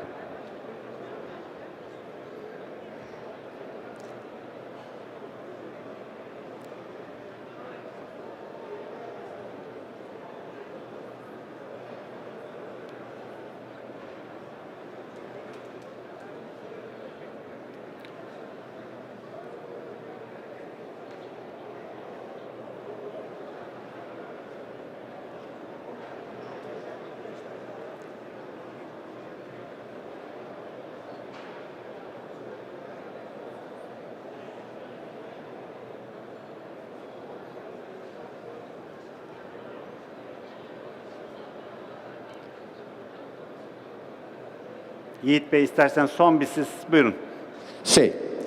Değerli misafirlerimiz, değerli katılımcılar, birazdan Toyota Tarzı Liderlik Söyleşisi'nde eski Toyota yöneticisi, şimdi Sampa'nın İnsan Kaynakları Müdürü, Genel Müdürü mü diyeyim, hangisi daha doğru? Hangisi Ben canım, ünvanları karıştırıyorum ben. Gönlünüzden ne geçiyorsa. Benim gönlümden siz Genel Müdür olarak geçiyorsunuz.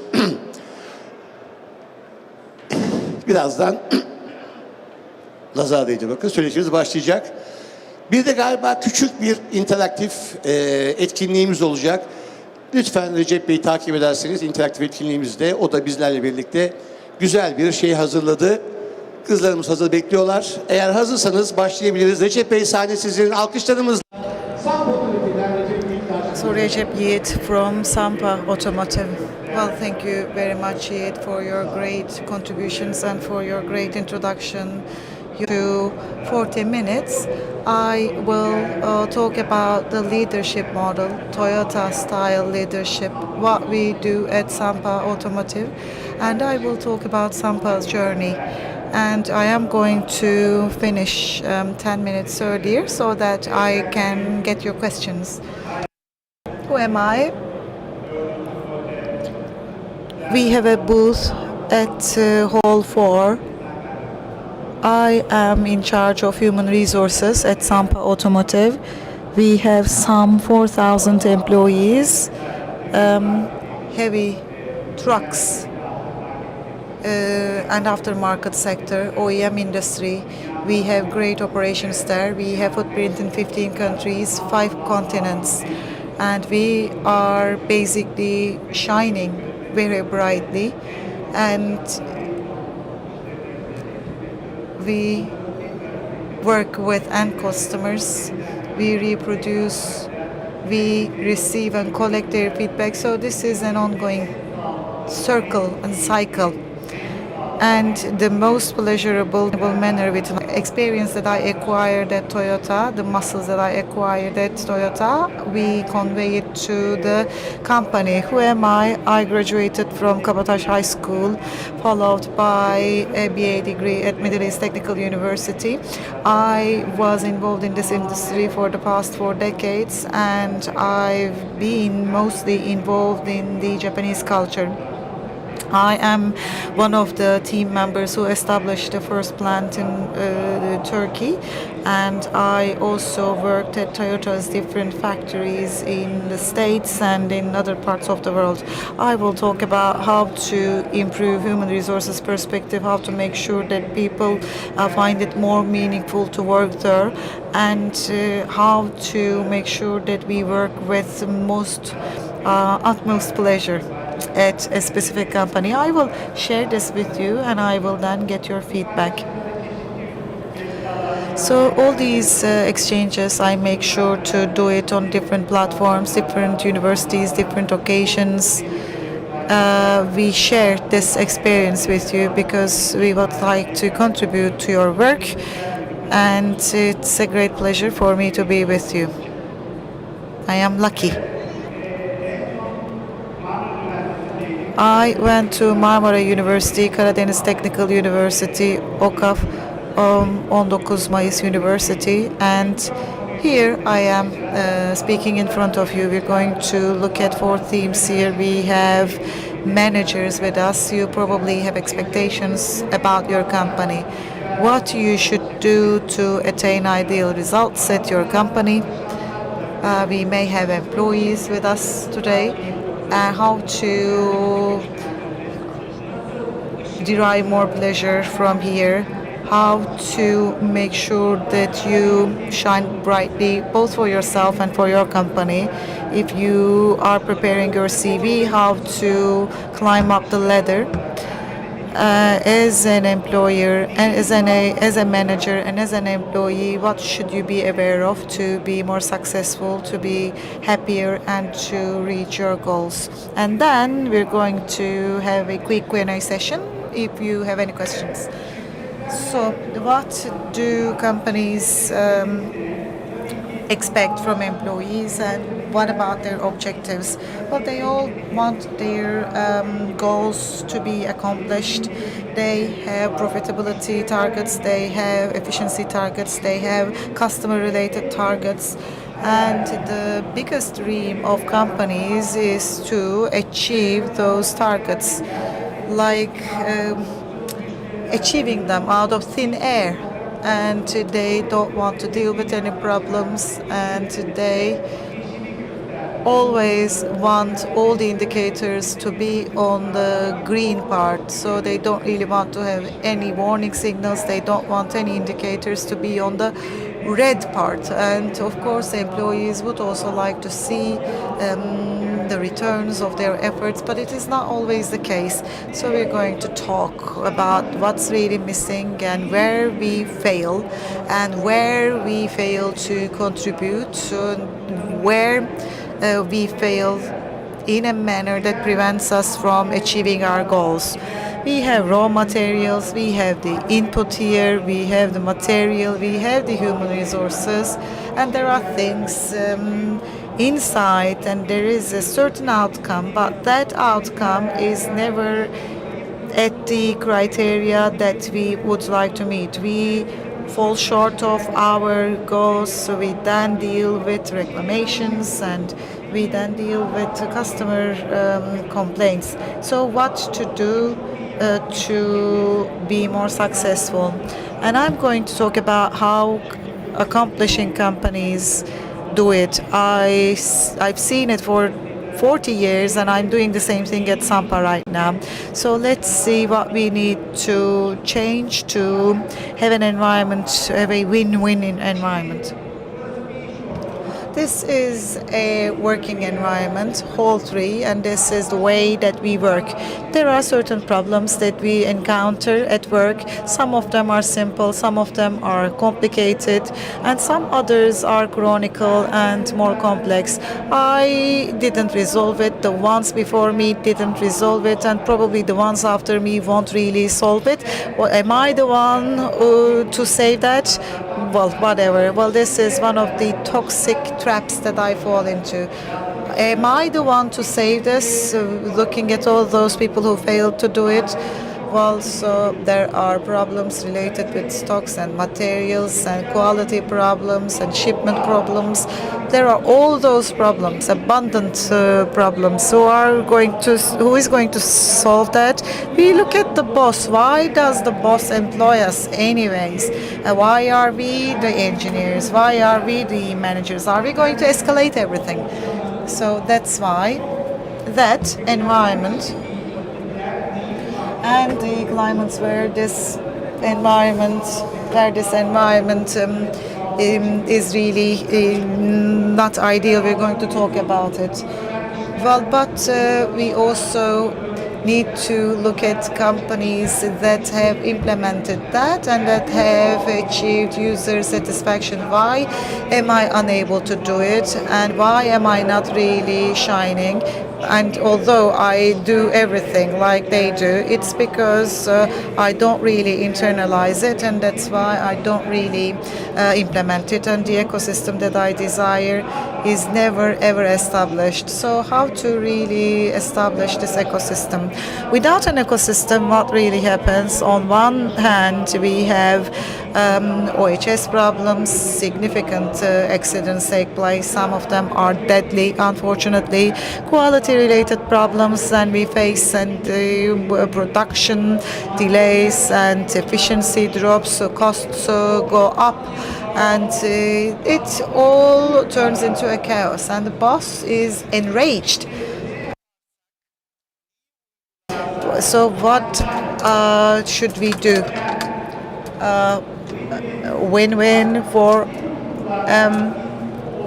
what should we do to make sure that this kind of an environment changes? The World Economic Forum conducted a survey. It is about the competencies and skills to be on top of the list by 2025. Well, employers will be looking for the analytical thinking and innovation skills, so the employees should be able to filter down all the problems that they face, and this is the perspective that they'd like to see with employees. Different problem-solving methodologies. They would like to have critical thinking skills. Well, or do they escalate everything to their supervisor? Creativity, originality, and initiative taking, social impact and leadership. Do they teach their team members? So these are the competencies and skills that business is looking for. Well, I have seen students who studied at different universities, and those young people, do they have those skills, or do they have a completely different set of skills? Well, let's imagine that they have it. Maybe they have statistical knowledge, they have engineering knowledge, they have analytical thinking skills. But what about the other side? What do you mean by the other side? Well, what I mean by that is knowledge is not really sufficient. Are they able to convey what they feel inside? Can they teach what they know? So this is the other side that I'm talking about. So there are certain expectations from the employees. Well, those graduates from different universities, do they really know it? So do you know what people are expecting from you? It's not really about holding a diploma. I studied at MIT, I studied at Harvard, you may say to me, but are you equipped enough, or are you aware enough to convey it and disseminate it across different communities? So you need to give light, and you need to be a guiding light for people. Do you have the desire to do it? Do you have the skills to do it? Are you aware of it? Or at one point, when they tell you that you may go, are you going to play the victim?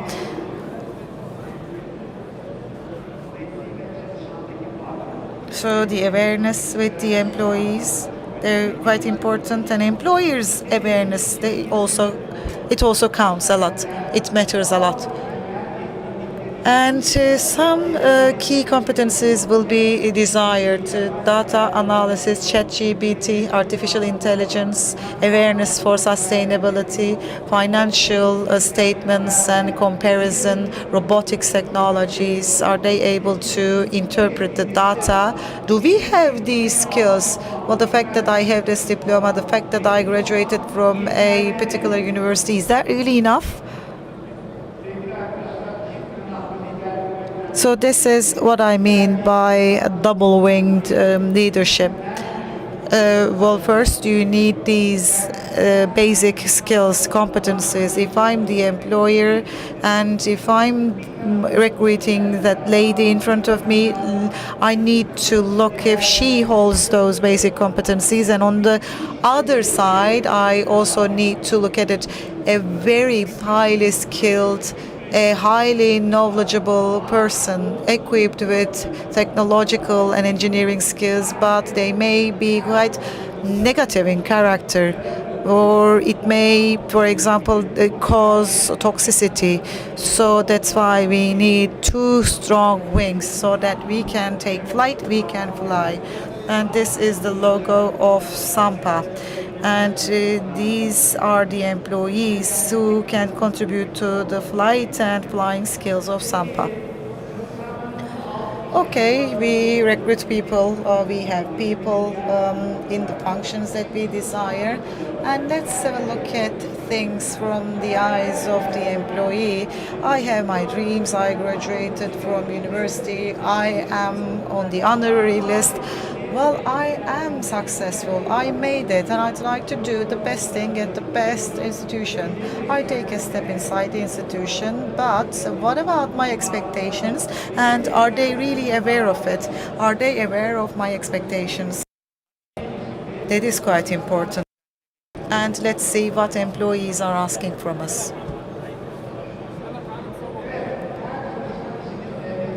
Every employee would like to appreciate their job. They would like to contribute to what they do, and at 6 o'clock they want to go back home with that sense of accomplishment, with that sense of appreciation, with the sense that their efforts have been recognized, that their birthdays have been celebrated, for example. So the sense that they are being valued. Do we really give that sense to them, feeling to them? So we write everything in our resumes. I studied there, I went to that seminar, these are my hobbies, etc., etc. may be the case. But in the kitchen of it, in the place where everything is being prepared, is that really at the Michelin standards? This is important. And the World Economic Organization Forum conducted research, and these are the engagement levels of generations. So this is about the pleasure that they derived and the contributions that they made to the work. And when you look at the age, it drops. So this engagement rises with younger age. So to attract and to boost the loyalty of employees, we need to do different things. Generation Z. Generation Z is holds some expectations. Managers to make them feel valuable. They want to be in an environment where they can hone their skills, where they can have stronger wings. When we only give them the titles, when we only give them the position, when we put them in an environment of chaos, they start just looking for ways to get out of the system, because this is not an environment where they can feel empowered. That's why we need to find out the ways in which we can empower them. I worked at Toyota for 40 years, and each employee, 500,000 employees Toyota has. With all phenomena that they encounter, they teach the following. Which level are you at now?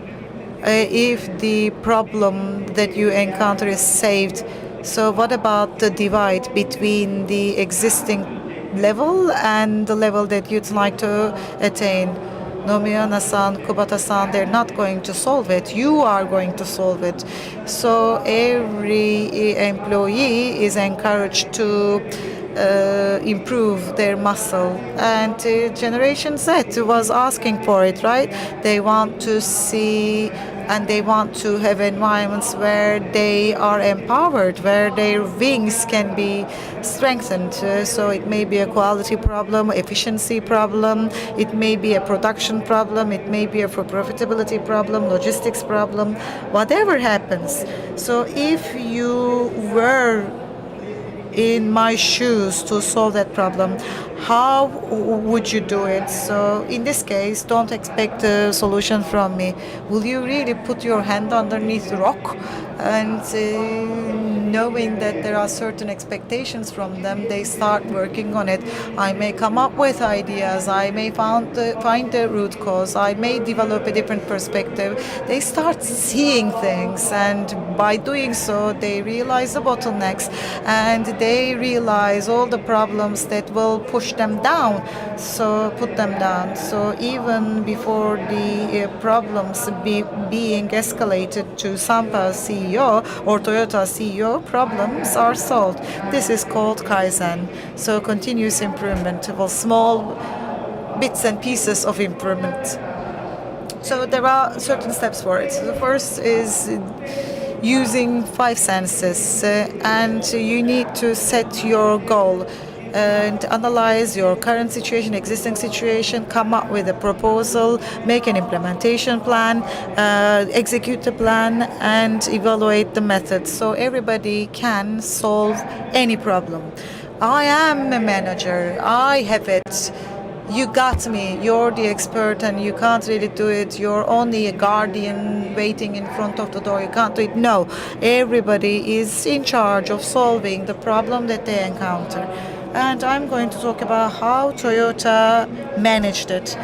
The first is related with the dark framework, working in a team and tackling the problem by applying a methodology called 5S, seeing anomalies. Automechanika has established this academy area. It wasn't a hall. It is here, attendants are here, so there is a climate being established and we are working as a team.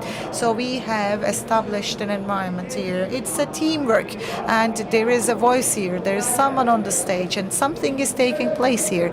And the second stage is eliminating the waste.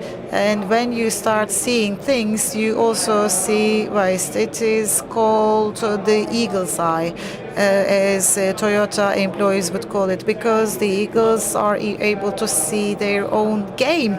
It could be a fish in the river or it can be a rabbit in the wild, and they see it, they spot it, and they catch their game. The eagle's eye is what we call it. And if you have the eagle's eye, you will see the mistakes as the products are flowing in front of you. Are you able to see the mistake there, or are you just proceeding with the following steps? Well, in this case, you mean that you are conveying and transferring the very problem to customers. In this case, you don't really have the sight and seeing skills that are expected from you. So everybody needs to treat each other as a customer. So in order to prevent all mistakes from being transferred to others or disseminated to others, you need to take a step. So no process should be handed over a mistake coming from previous processes. The third stage is break even. It's a level where the muscles are stronger and the jidoika and just-in-time production. This is a system where the mistakes do not really spread or disseminate to customers. Here you see a poster, right? Well, that's a great flow, right? I wish we were here. We are enjoying it, but at the same time we're giving pleasure. But we don't have a flow on the right-hand side. We have all these obstacles in front of me, cash management, inventories and materials.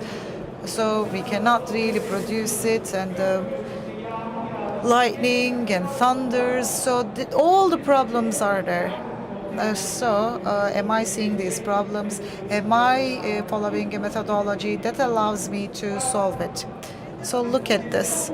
Is this really making you happy? There is a chaos, right? So who is there? Well, we know where they are. So the materials flow is like a spaghetti diagram. But what we have is a flow here. It's quite simple. On the right-hand side, a piece being produced and it's being transferred to others. Imagine the picture there. There is a flow there on the right-hand side, right? And the problems that we encounter, and making sure that the flow is going without causing any bottlenecks. This is Toyota's culture, and it is thanks to all those ordinary people who work in Sakarya, and they rank top. They rank on the top of the continent. Those ordinary people would make a living from agriculture, and I picked them as blue collars, and they made sure that such a company became a world leader. They're all the same people, studied in the same or similar high schools, and their mentalities have changed though. They have stronger wings now, they have eagle's eyes now, and the mindset that they had changed, and they are people who can see the problems, work in a team, and to think about the customers after themselves. Çalıştığım fabrika See, these are pictures from my younger years. These are factories I have worked at. Can you see? Can you see the difference? There is this corporate culture you see in all of them. There's a discipline. There's a philosophy. And from the top to the bottom, there's a methodology that everyone sticks to. This is the chair of Europe. Just like an intern that has recently started working at the company, he is listening to what's being said with great respect. There is respect for information and know-how. Whoever has the knowledge, all the suppliers, everyone, whoever has the information, they are after that person. So information is key. Information is valuable. Another factory. See, this is from another country. This is another anecdote. This is my colleague from South Africa, Jeff and Jacqueline from France. We were working together at the same function. I'm here. We don't speak Japanese, but then again, it's in our DNA. We understand it. For instance, 500,000 people work at the factory. They are speaking different languages. They come from different backgrounds, but the methodology is the same. 5S or 4 Mudo or 5M, whatever is being put into implementation. No matter where you go in different parts of the world, you're able to solve it all and understand it all. The project came to an end. I spent a week. I was getting prepared to return to my family, and then Mr. Toyota came. This gentleman carrying the microphone entered into the room. He came to the room to thank me, to thank us. I mean, you own the world. You have your helicopter, you have your aircraft, enjoy your holidays at 5-star hotels. Why were you bothering to come and thank me? No, he came and said that you have traveled overseas from thousands of kilometers away and you led this project. Thank you, he said, and make sure you join us for dinner. You are going to be seated next to me. See, this is my name. I'm in Japan, Nagoya, and I received the menu, and the menu is in Turkish. It says pilav. Well, they also consume rice, but then again, since I'm coming from Turkey, they wanted to have the menu in Turkish. I was not granted free of charge airline ticket or wristwatch, but they were putting the menu in Turkish. My point is, if you want your employees with strong arms, and if you want your employees to be energetic and vivid, you should not forget how to make him feel valuable and special, because if you don't do that, then the employee feels motivation.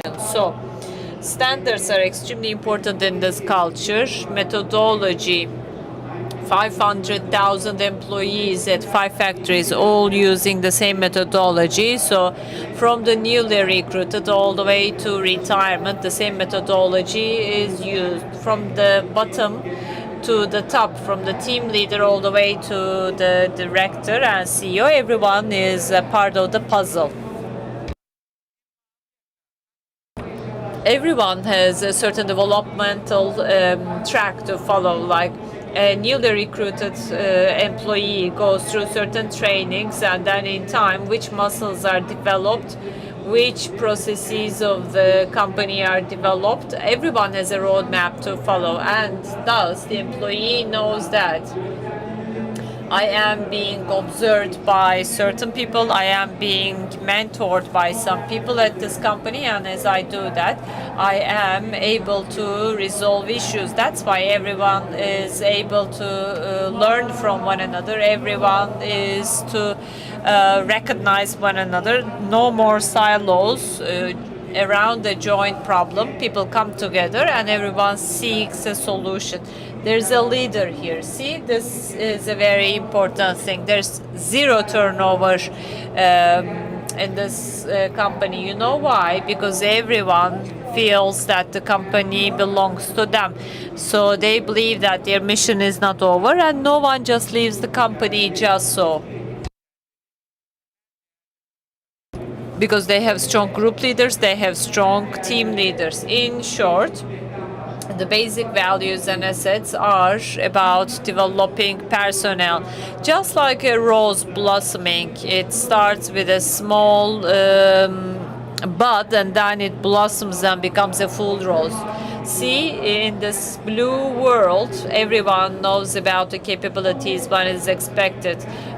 There are 3 leaders managing 15 people, and these 3 leaders are to focus on are there to focus on problems so that they may resolve them. 1, 3, 15 models, kind of system. Every team leader has 15 people. I'm a team leader. These 15 people are under my supervision. I know all of their names. How is your daughter? How is your son? So there's going to be a storm in the evening. Make sure you get your umbrella with. As a leader, I'm taking care of my employees, and as I touch my employees and as I have contact with them, the employees feel special. So I am special for this company and for this leader they feel. So this climate, this environment is realized, and then from bottom to top, the targets are fulfilled. So in Japan, this is the culture and this is the climate, and we see that this is being implemented in the same manner, and that everyone takes ownership of this. You are valuable, you're here, you are important. So let me make a summary. What does a leader need? As I have mentioned, a leader needs the following. A leader is expected to exhibit these traits. Level of know-how. You came seated listening to me. How much do I know about this? How am I able to convey it to you? Am I spending sufficient amount of effort? Or am I just checking the pages and pretending that I know it all?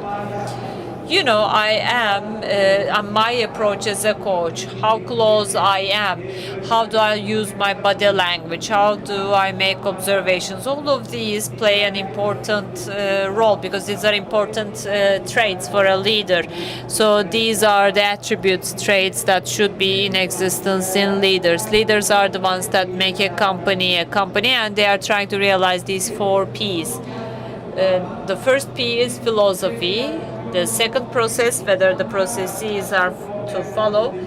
Number 3, people and partner. Are people capable of resolving issues? Do they have the power or the muscle strength?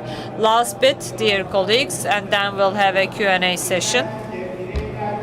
Especially individuals. Individuals should develop themselves before your company develops. Unless you invest in your people, your company will not evolve or develop.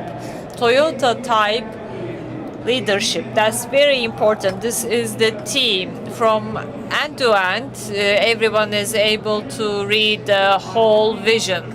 Do the employees know about the general culture, and are they specifically knowledgeable about their expertise or specialty? It could be accounting, it should be exports, imports, trade, something. Still, they should have expertise, but they should also be able to see the big picture. So T-type leadership at companies bring added value, and it is also a win-win situation. First of all, am I able to satisfy my customers? As an employee, how do I fulfill the expectations at the company? And number three, are my values complying with the values of the company? So, if you if you create a community composed of people that can't develop themselves, if you have employees that form clusters who don't know what direction they will be going, then your organization will get fat just like this cat, and then it would go in a wrong direction. Or if your company is courageous, flexible, energetic and agile, then all targets are fulfilled. It's not an easy journey. Every company, every sector has its own difficulties and challenges, and always during a journey there are minor and major issues. You can't escape from them. You will be confronted with these in all different times, but three things matter. People. Are your people competent? They may have their studies completed, they may have a university degree, but still this capability may not be given at the university. On-the-job training is key. You have to teach them about the methodologies. What do I mean by that? Anytime a person is confronted with a problem, what will be the methodology they will use? Is it Six Sigma, or is it Kaizen, or is it Find It, Fix It, or other PS tools? Unless you give these tools, unless you present these tools to your employee, then the employee will be at a loss. You don't offer them any tools, and then you have your fingers pointed at people and say, who did this? Find me the person who did that. That's going to kill your people. If you are looking for a culprit, if you're looking for a scapegoat, then you will lose from your people. Everyone will try to sweep the problems under the mattress. So, dear friends, if you'd like to have a successful enterprise, a successful business, if you'd like to make sure that you're competent enough to compete against your rivals, you should work on your hard-working attitude. What should I do best? What should I strengthen? What should I empower? What should I nurture? For instance, I have a pot of flower which I nourish and give light and water and everything. The same rule applies to your people. What should I eliminate? What should I avoid so that I am reinforced, I am empowered, so that I can stand against the environmental conditions? Especially companies that do this Mendomi style. I try to tell you about this. Mendomi style is to include human touch. You are important, you are valuable. This is very valuable. Sometimes they ask, what is the thing that impresses you the most? 10% says title. Information know-how, 30%. Your leader may be an MIT graduate or a Harvard graduate. It only has an impact of 30%. Personal traits, the looks, the communication, that's 60%, because it's not your diploma but your character that one buys from you. It's not your title, it's not your large car. So expectation from you is the contribution you make to this process. That's then one starts trusting you, they become buddies with you, they follow you. Unless you are able to present this character, then the person is keeping his eyes set on the watch, let it be 4 so that I leave, or let's wait until 6 and then we're gone. As I studied and graduated from Middle Eastern Technical University in 1983, I started working in a climate which was intimidating. I was always intimidated. The manager has diabetes. When she has a diabetes crisis, it's going to be terrible. Avoid her, they were saying. But these days, it's just the contrary. People try to find ways to create confidence and trust. That's why they ask employees to rank this. 20 years ago, they wanted employees to rank these.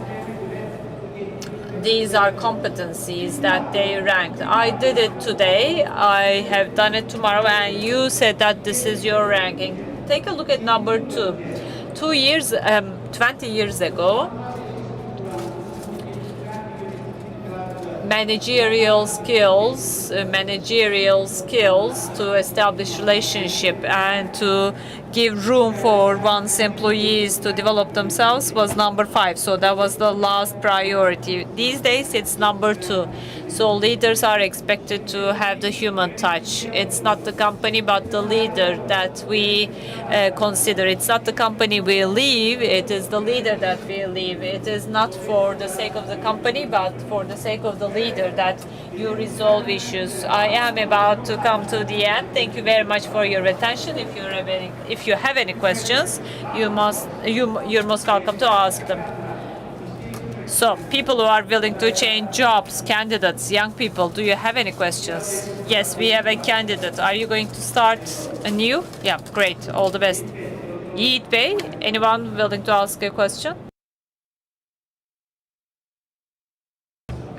Thank you very much. This has been a great presentation. I learned a lot and I have a question. Sometimes, even though we do whatever you say, still we feel at a loss. We feel as if we are not able to make it to the target. As that's the case, and as I reflect on it, I think about the corporate culture or the culture of the company that actually present a hurdle. When that's the case, what would you advise? Should we change jobs? No, this is a journey, dear colleagues. This is a journey. You need some time to boil things up and to develop. For instance, a leader, a manager, or a CEO may change. You hire someone new and you expect everything to change overnight. But that's a journey. I mean, this is a journey. First of all, you have to have some time for orientation and adaptation. You have to wait for a while. But then again, you have to continuously spend an effort. The thing is, we are all on the same boat. Are you a believer that you will be contributing to the main target together? Are we able to internalize this? Is this blood going to go all the way to the remotest parts of your body? So longevity is, in that sense, is important. We need time and we need to spend time together. Thank you very much. Any other questions? We were planning to make some practice, so next time we have Automechanika. Next time Yiğit Bey gives us more time, we'll have a practice as well. Thank you very much. I don't want to invite you again ever because you're going to take my job from me. You're going to replace me. I have never. Do we have anyone from Sampa who works at Sampa? You're so lucky. Recep Bey is such a great presenter with his presentation skills. Apparently you enjoy the stage and the stage enjoys you. I'd like to thank you. You're so sincere, you're so friendly, you're so open. We have a token of appreciation to present. Let us have you back on stage. Automechanika Istanbul Fair Director is going to present a token of appreciation to Mr. Recep Yiğit.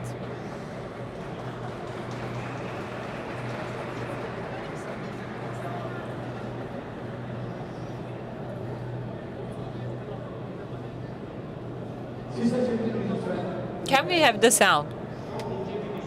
So polite, so kind of you. Thank you very much, Yiğit Bey, distinguished coordinator. Thanks to Automechanika. And I also would like to thank you for dedicating your 30 minutes, 40 minutes. We are going to cultivate this culture together. We are going to cultivate and nurture this understanding. Hopefully, next time we are going to give you 2 hours. This was not enough. I mean, sometimes when there are presentations here, I pray, I hope that it ends quickly, but yours was not such a presentation. So we'd like to thank you, and at 4 p.m. we will have Mesut Cemil Boyner from the insurance sector. Thank you very much. Thank you. Thank you very much.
Sayın Mesut Cemil Boyner Bey efendim.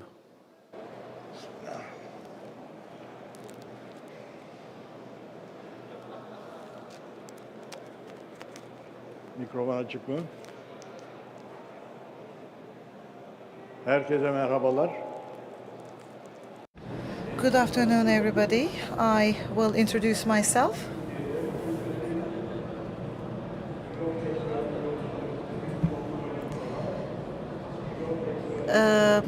Insurance Experts Employers Federation, one of its kind in this industry. I'm the Secretary General of this conference. We've been delaying it due to the pandemic for the past 3 years, but now we are here with you. And Automechanika is quite an important event, and I will talk about the importance of this industry. So about 27 million brands and segments and types of cars are available. 22 million of them are always out on the roads, and some 5 million are in the rural parts, on land, and used in irrigation and gardening purposes. So they're not really in circulation, but they're insured. And by 2023, 22 million mandatory insurance policies will be of cash. Mandatory insurance for vehicles. It's always mandatory, and that's why it's quite an easy money to make. So 22 million cars are on the roads. And here are some numbers of accidents, in terms of accidents. In 2020, less and less cars were on the roads. So 900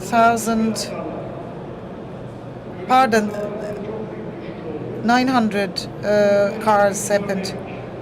2,524 car accidents happened, so it's a significant drop. In 2021 and in 2022, the number of accidents continued to drop by 25%, 1,250,000 means segments and were harmed, were damaged. After these numbers,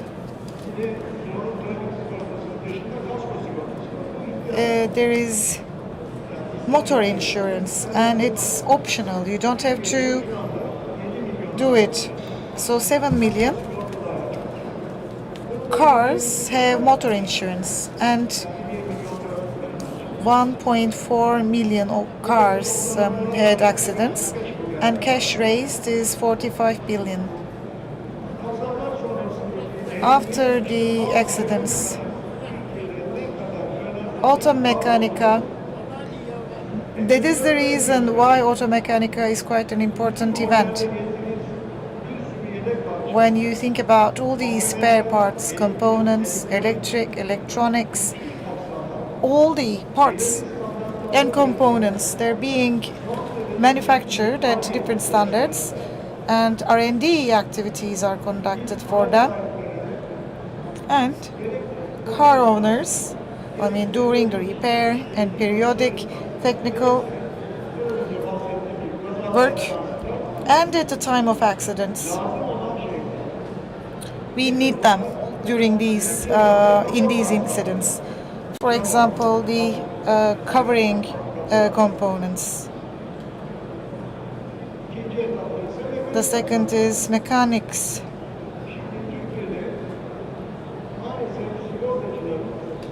So insurers are in a race to make domestic cars, non-domestic cars. It's not really a nice thing, and as a union, we are very sensitive about this. and making it non-national. The bureaucrats who do it should be removed from their positions. All car owners would need safe rides, comfortable rides, and this is. There is also this thing that mistakes cannot really be avoided because there is this human factor, road factor, air conditions, and this results in adverse developments. Therefore, we need to look at the cars that we insure, or the damages that we give to the others and the victims, the injured parties. They need to be standard, or these parts should be impeccable pieces. The numbers, 2.5 million cars have mandatory insurance policies, and only the insurance experts report it and make do the appraisals. But insurance companies don't really want to work with well-trained and qualified insurance experts, because insurance companies want insurance experts to encourage the use of unoriginal parts. The good parts would mean that all the collaterals provided by insurance companies are compensated. The components and everything that you do should be safe. It should comply with the standards. And here is an example I'd like to share with you. On TV, you may frequently see the anchor women saying a car going from this place to other, or a commercial car or vehicle. The driver know what we see. This is basically the trick that the insurance firms did. The torsion, the road, or the axle. These are vital pieces, these are essential pieces, and they are repaired with heat treatment. What does that mean? Heat treatment would mean, regardless of the metal and the alloy, it would lose water and carbon. The bending components, the resistance and the strength drops from 100 to 50 and 40, and it kills you. If you're lucky, you're only injured, but if you're not, you would have people praying after your death. And the insurance companies do that because they exert pressure on the experts. Regardless of the repair technique, they are in an attempt to reduce the costs, and we are standing against it. Now, when we look at it,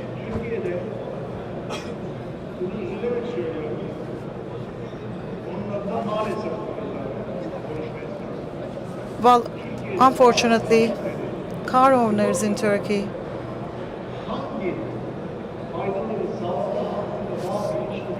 do not really know what kind of benefits insurance policies provide to them.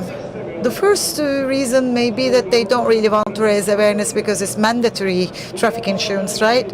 And when you're on the road without it, you are subjected to many penalties. And the insurance firms also charge you some penalties.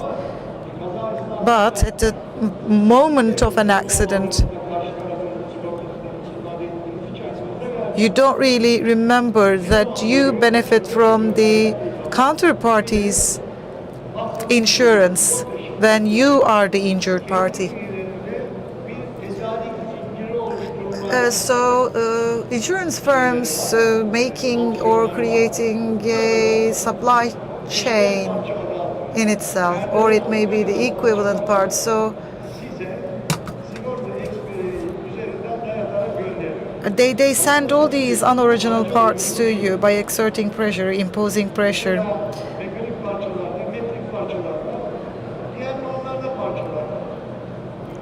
There are different components. If you have under-the-counter pieces, you just understand that the measurements even differ and vary.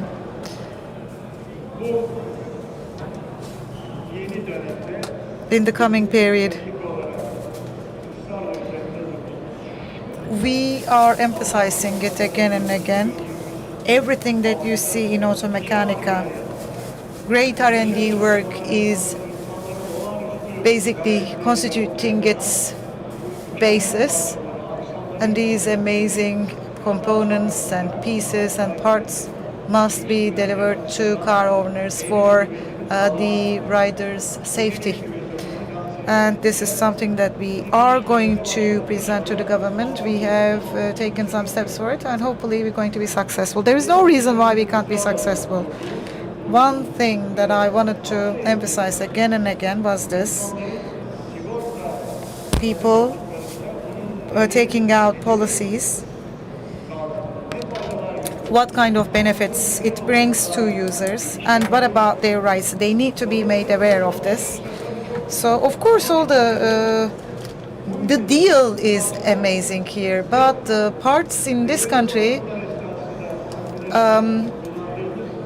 either are used during the periodic repairs, or these are the parts that we use so after we are involved in an accident. So that's why we provide support to these kinds of exhibitions, and Automechanika is our number one priority here. They're great, and hopefully in the insurance sector we can see that these standard pieces and parts can be obtained and procured for the safety of drivers, and their repair should also be handled with the same level of care. Thank you very much for your time, and if you have any questions, you're more than welcome. I think no question will come to me. Okay. Thank you very much, esteemed Boyner. It was one of the most important topics that we were curious to find out. It is something that we tended to dismiss all the time, but thank you very much for this. And we have a small token of appreciation if you allow us. Neslihan Demir will present the token of appreciation.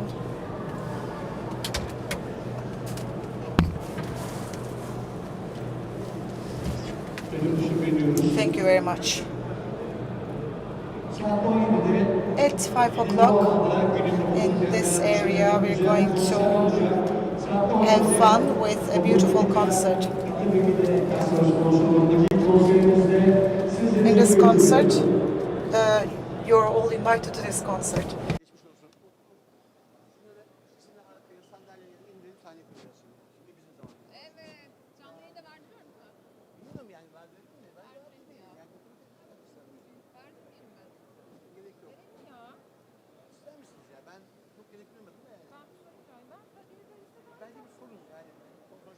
Hani öyle bir konuşma yok, böyle otomatik alakalı.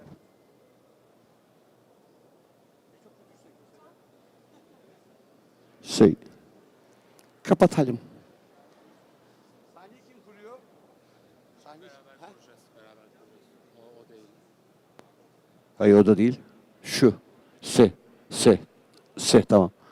O da değil.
time it whispers, baby, it's okay. Someday, she says we gotta hold on to what we got. It doesn't make a difference if we make it or not. Got each other's, that's a lot for love. Oh, you're halfway there.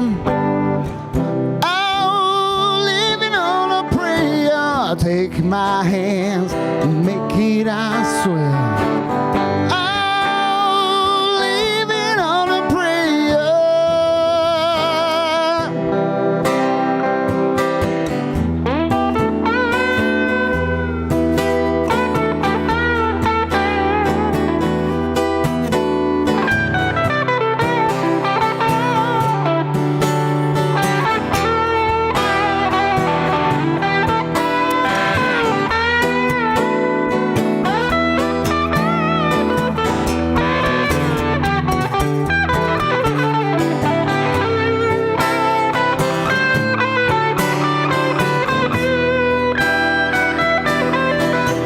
We gotta hold on to it all night. Live for the fight. That's all that you got. And I'll say, oh, oh. Oh, living on a prayer. Take my hands. Take it as straight. Oh, living on a prayer. Oh, out with her. Oh, living on a prayer. Take my hands, make it, I swear. Oh, living on a prayer.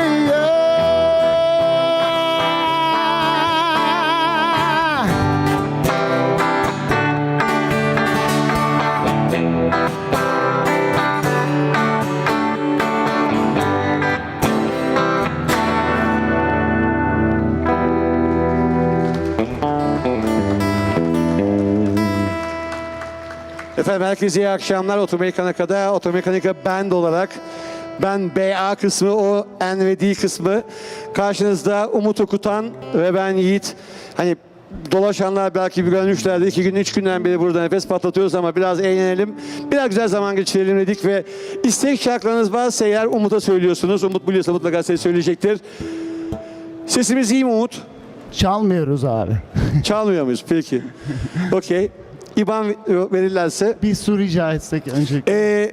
Bizim çocuklar kaçtılar az önce. Buradaki çocuklar ne yazık ki. Umut Bey'e su verirsek çok mutlu olacağız. Arkada hemen bir masamız var.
Now here I'm again in this mean old town. When you're so far away from me, now where are you when the sun go down? When you're so far away from me, you're so far away from me. You're so far, I just can't see. You're so far away from me. You're so far away from me.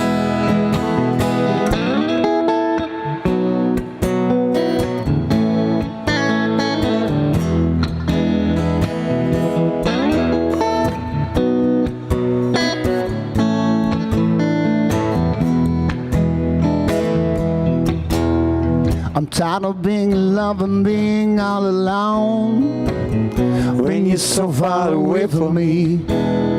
I'm tired of making out on the telephone. You're so far away from me. You're so far away from me. You're so far I just can't see. You're so far away from me. You're so far away from me.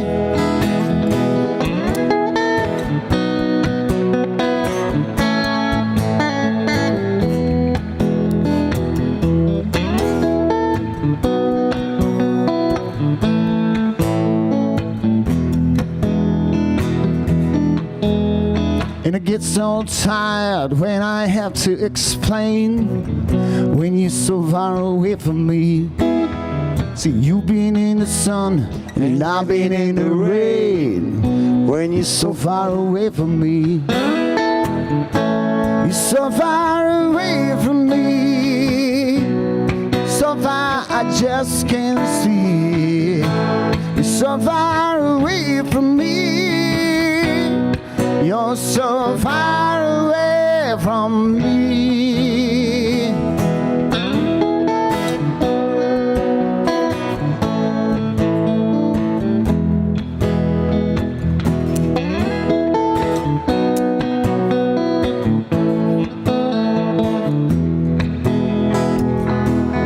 You're so far.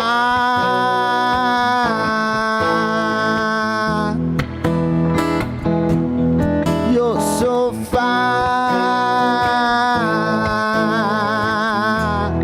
So far away from me. You're so far.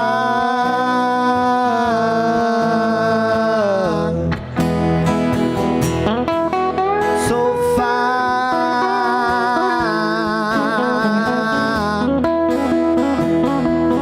You're so far.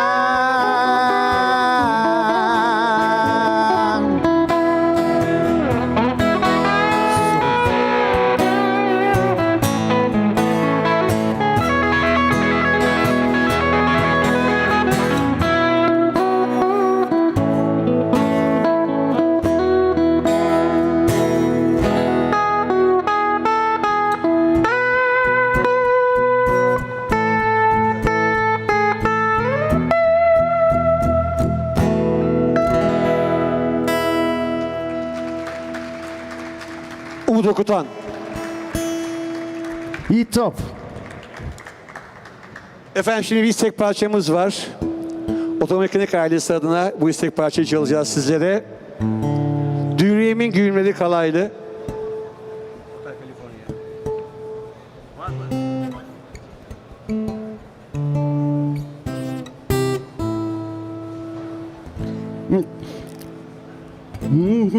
Yürüyenin gümleri kalaylı, ah kalaylı. Dürüyemin gümleri kalaylı, ah kalaylı. Fistan giymiş etekleri alaylı, alaylı aman aman.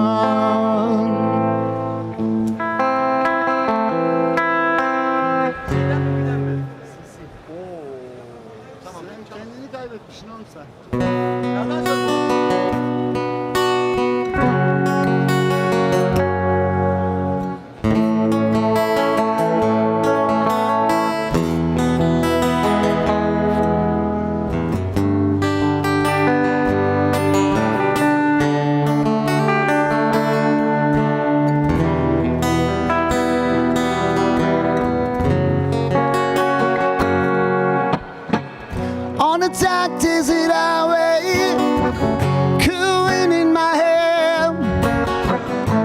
smell of the latest rising up through the air. Up ahead in the distance, so a shivering light. My head grew heavy and my side grew dim. Had to stop for the night. There she stood in the doorway, had a mission bell. And I was thinking to myself, this could be heaven, no, this could be hell. Then she lit up a candle, she showed me the way. There was voices down the corridor, thought I heard them say, welcome to the old town. Such a lovely place, such a lovely place, such a lovely face. Living in Rome at the old town, California. Any time of year, any time of year, you can find it here. Her mind is Tiffany twisted. She's got a Mercedes Benz. She's got a lot of pretty, pretty boys that she calls friends. Hot it is in the courtyard, sweet, so sweat. Some dance to remember, some dance to forget. So I call up the captain, please bring me my wine. And he said, we haven't had that spirit here since 1964. And still those voices are calling from far away. Wake you up in the middle of the night just to hear them say, welcome to the Alta California. Such a lovely place, such a lovely place, such a lovely face. Living it up at the Hotel California. What a nice surprise, what a nice surprise. Bring your alibis.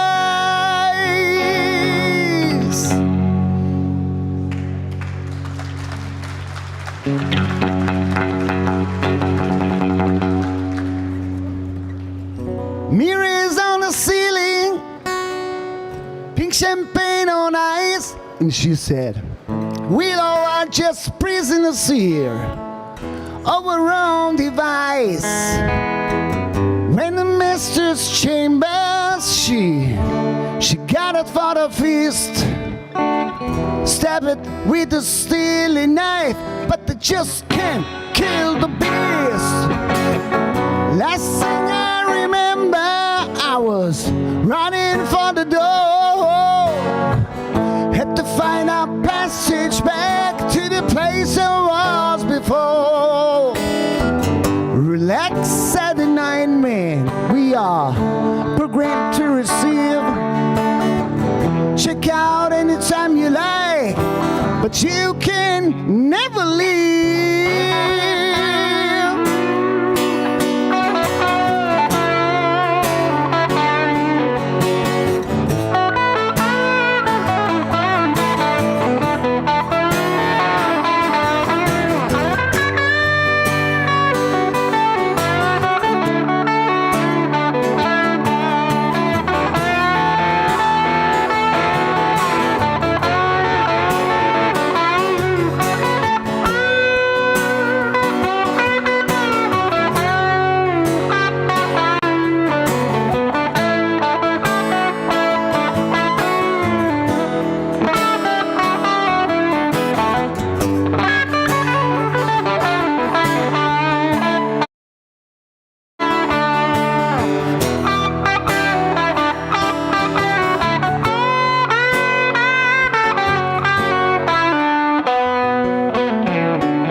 Oldu mu Zeynep Hanım? Teşekkür ederiz. Tamam. Thank you.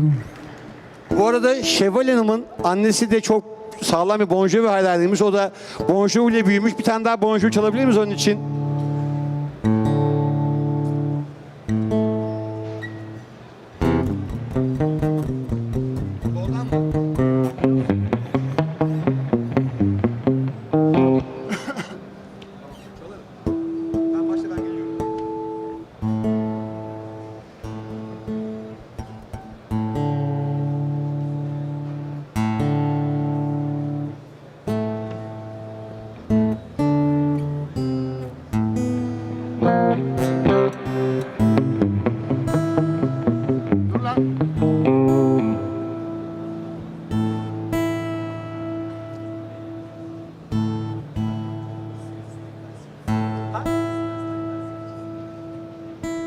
Belki çalabilir, bilmiyorum. Smells like teen spirit.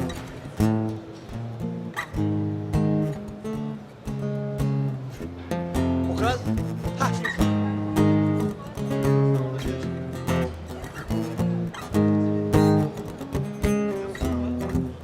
Var mı? Doğudan. Var.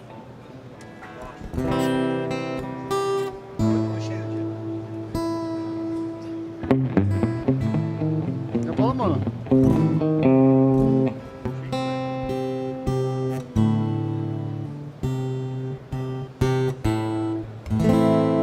Okey, hadi.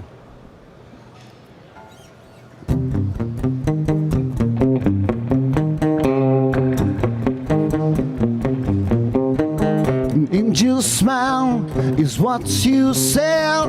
Promise me heaven, then put me through hell. Chains of love got a hold on me. Passion's a prison you can't break free. Whoa, you're a loaded gun. Whoa, there's nowhere to run. No one can see me. The damage is done. Shot to the heart and jaw to blame. You give love bad name. Play my part and you play your game. You give love bad name. You give love a bad name.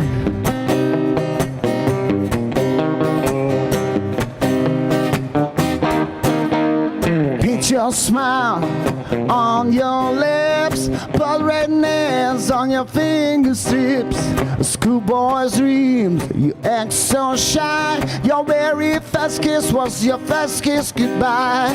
Whoa, you're a loaded gun. Whoa, there's nowhere to run. No one can see me. The damage is done. Shut to the heart and you're to blame. You give love a bad name. Play my part and you play your game. You give love a bad name. You give love.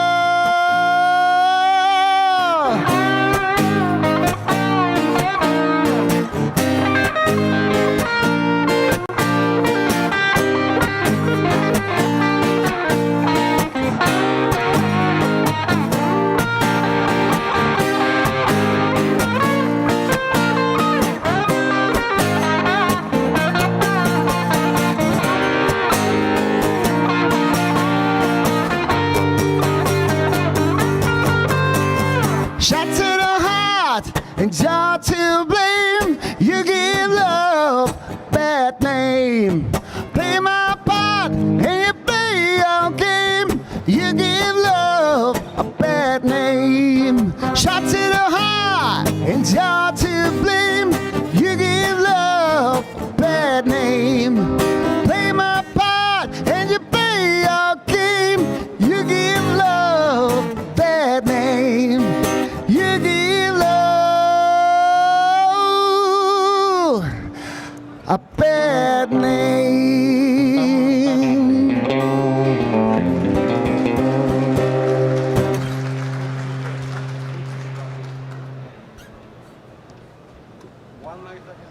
Teşekkürler.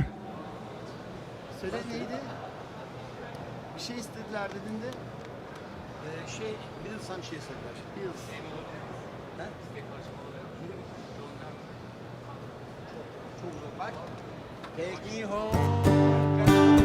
Take me home to the place where I belong, West Virginia. Mountain Mama, take me home, country roads. Bu kadar biliyorum, özür dilerim. Derdimizi anlatacak kadar tek bir not biliyoruz. Evet. Yo, bir tutturamadık. Sen bir kendi içinde normal misin?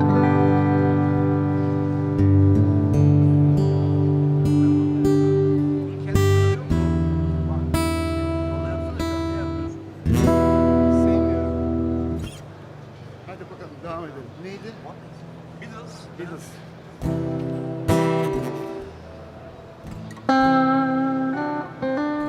Neydi o?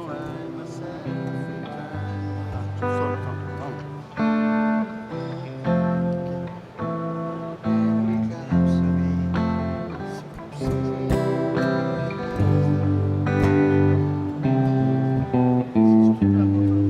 Hiç tutmuyor. Bir daha versene sen bana geri.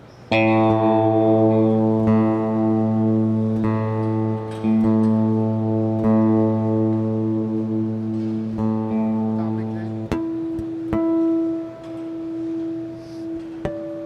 Şey.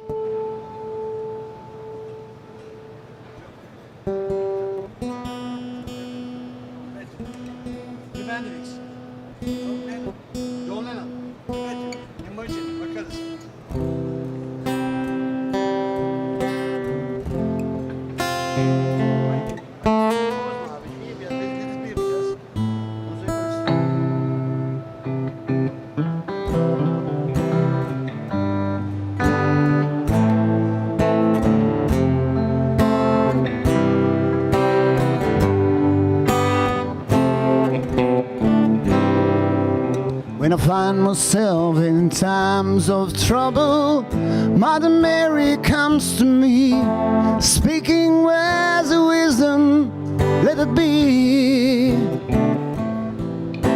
And in my hour of darkness, she's standing right in front of me, speaking words of wisdom, let it be. Let it be, let it be, let it be, oh, let it be. Whisper words of wisdom, let it be. Let it be, oh, let it be, oh, let it be.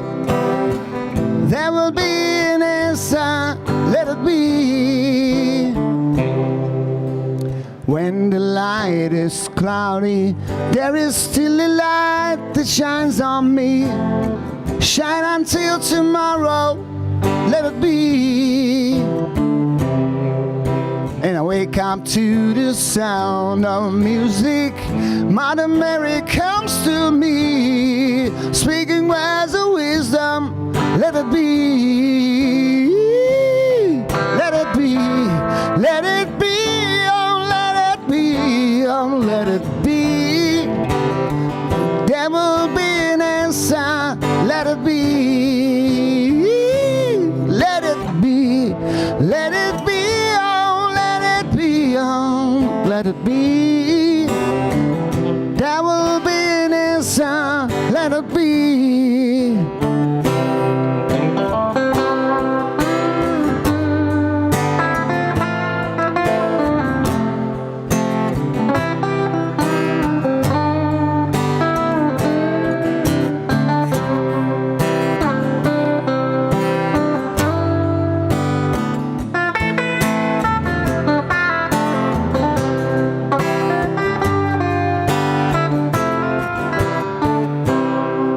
Let it be, let it be, oh, let it be, oh, let it be. Whisper words of wisdom, let it be. Let it be, let it be, let it be, oh, let it be. There will be an answer, let it be.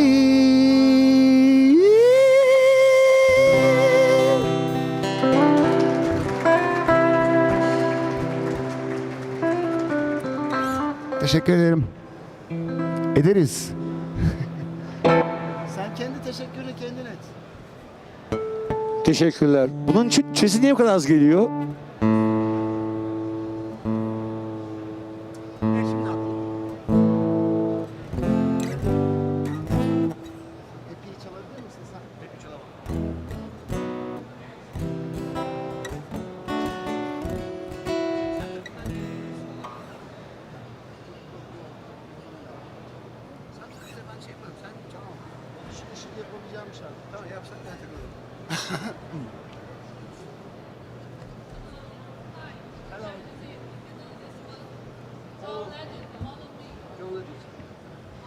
All of me, why don't you take all of me? Is that or not this one? No, sorry. Artık uluslararası istek alıyoruz ya, o kadar büyüdük. Şimdi değerli kameramızın isteğini çalalım. John Lennon.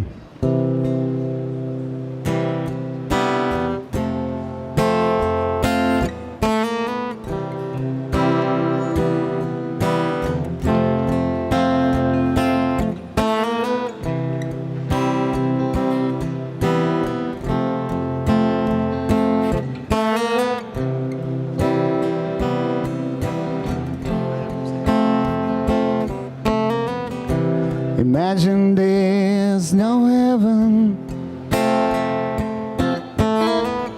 It's easy if you try. No hell below us, above us only skies. Imagine all the people living life in peace. You imagine there's no countries. It isn't hard to do. Nothing to kill or die for. Ain't no religions too. Imagine all the people sharing all the world. You may say I'm a dreamer, but I'm not the only one. I hope someday you'll join us, and the world will leave us one.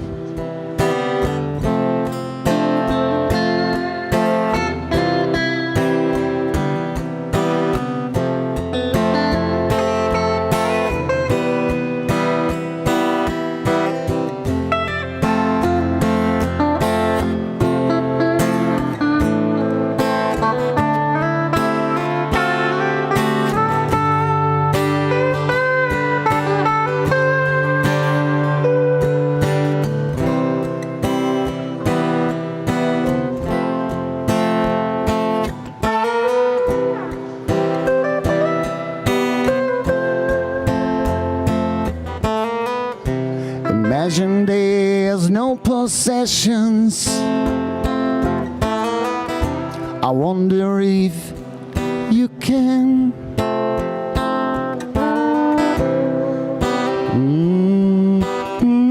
Öyle bir şey. Brotherhood, sisterhood, and bir şey. Imagine all the people sharing life in peace. You may say I'm a dreamer, but I'm not the only one. I hope someday you'll join us, and the world will leave us one. I'll leave us one. Leave us one. Leave us one.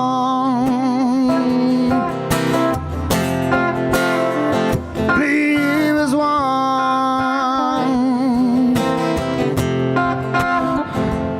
Leave us one.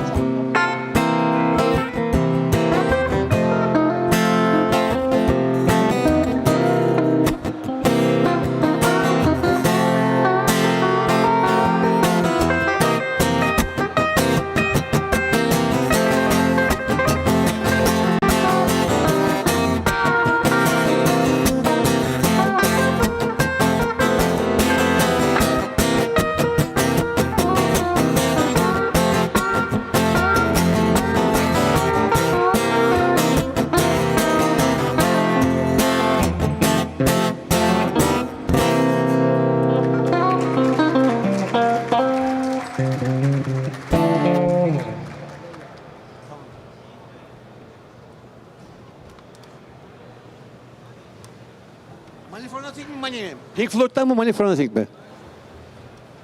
Neymiş money? Yarısı.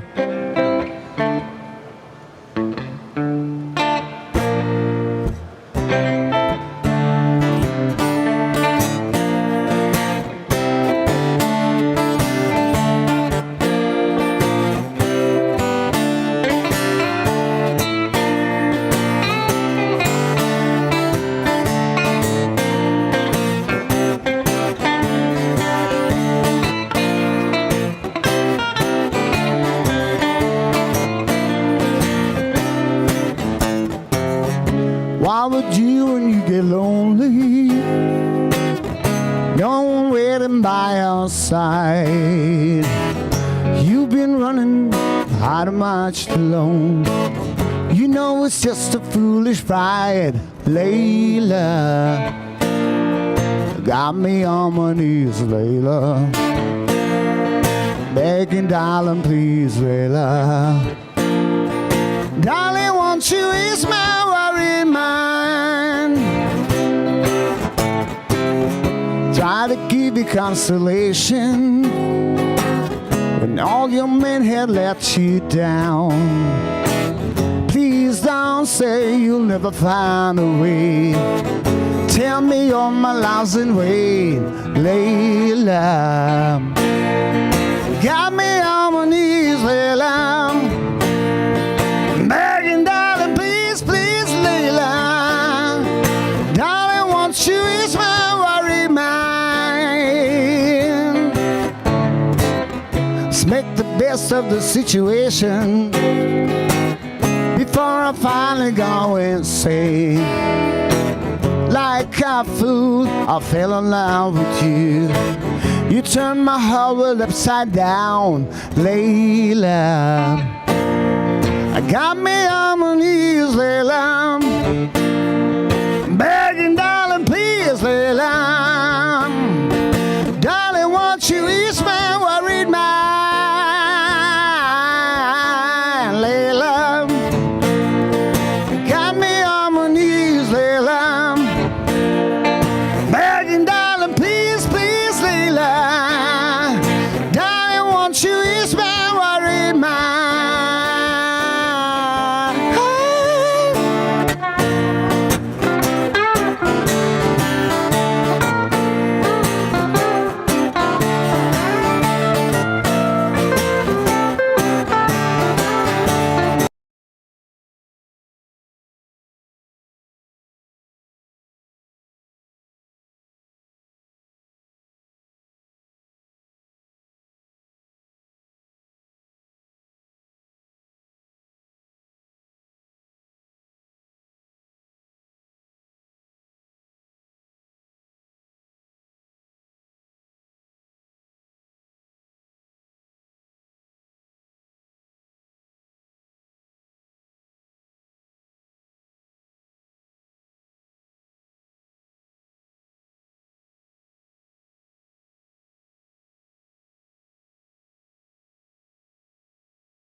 see me walking Fifth Avenue, walking Caney right by side. Take it everywhere I walk. I'm an Englishman in New York. Whoa, I'm an alien. I'm a legal alien. I'm an Englishman in New York. Whoa, I'm an alien. I'm a legal alien. I'm an Englishman in New York. Manners make it manners, someone said. But he's the hero of the day. Takes a man to suffer, ignores his smile. Be yourself, no matter what they say. Whoa, I'm an alien. I'm a legal alien. I'm an Englishman in New York. Whoa, I'm an alien. I'm a legal alien. I'm an Englishman in New York. Modesty, propriety can lead to notoriety. You could end up as the only one. Changing this sobriety, rare in this society. Not a candle brighter than the sun.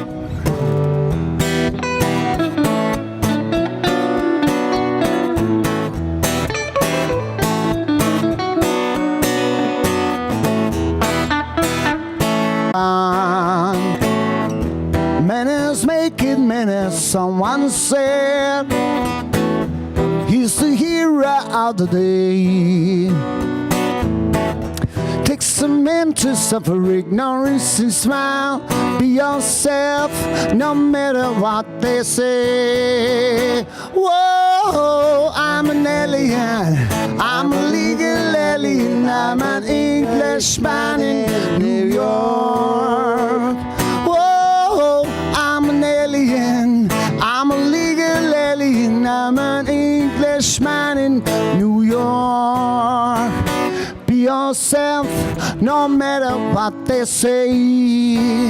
Be yourself, no matter what they say. Be yourself, no matter what they say. Be yourself, no matter what they say.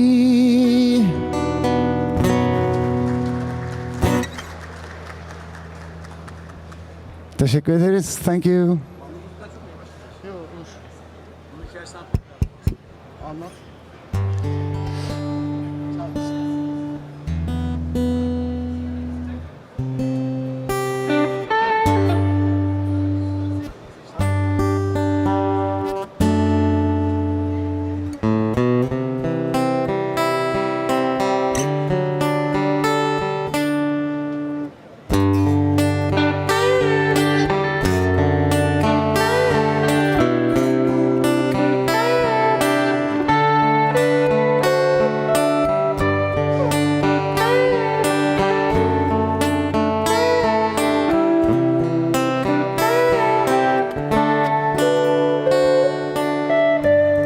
It's late in the evening. She's wondering what clouds to wear. She puts on her makeup, bashes her long blonde hair, and then she'll ask me, do I look alright? I say yes, you look wonderful tonight.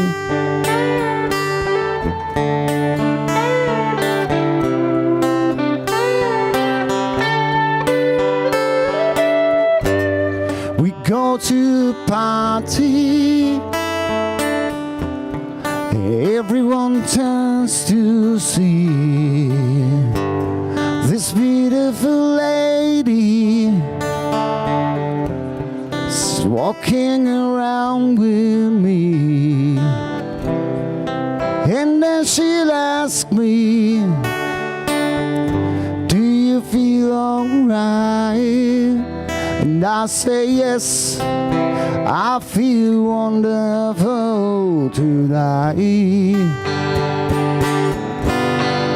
I feel wonderful because I see the love light in your eyes.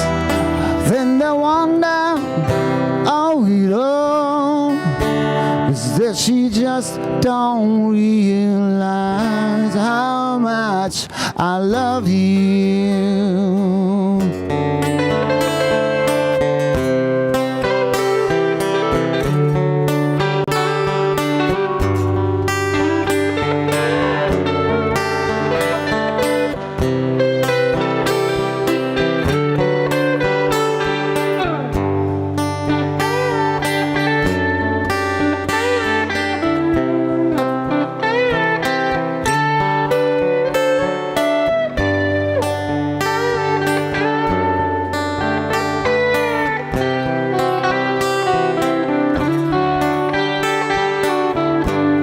It's time to go home now. I've got an aching head, so I give her the car keys. She helped me to bed, and then I tell her, as I turn out the lights, I say, my darling, you are wonderful tonight. Oh, my darling, you are wonderful tonight.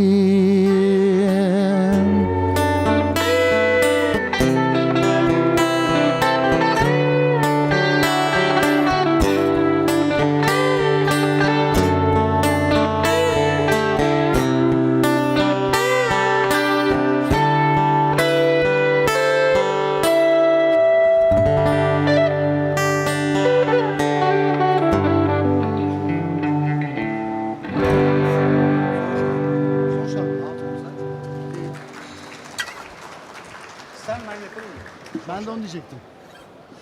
Evet, son şarkımız. Son şarkımız yeni çıktı az önce. Kimse bilmiyor. Daha yeni taze. Hiç kimse bu parçayı bilmiyor. No one knows this song. This is a brand new song.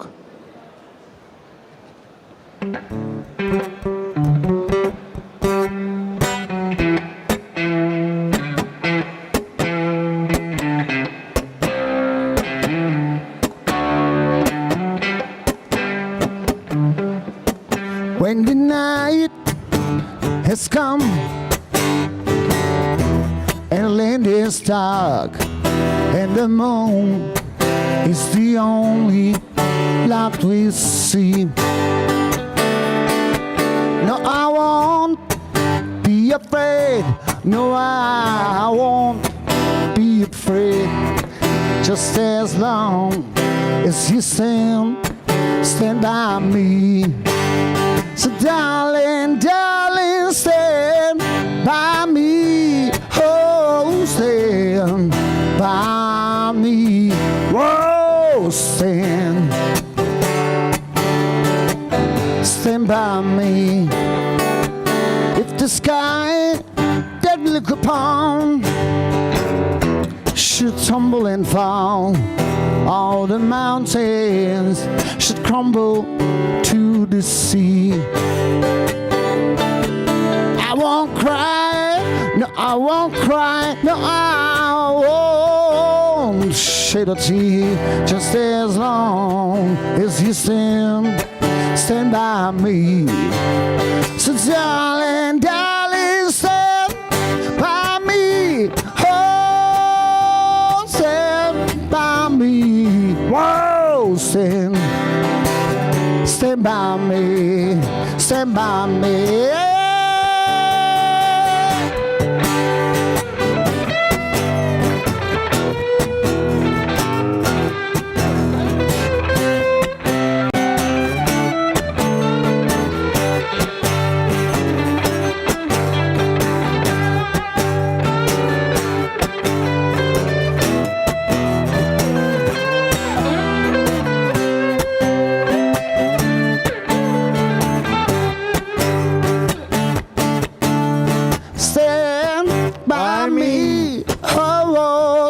stand by me.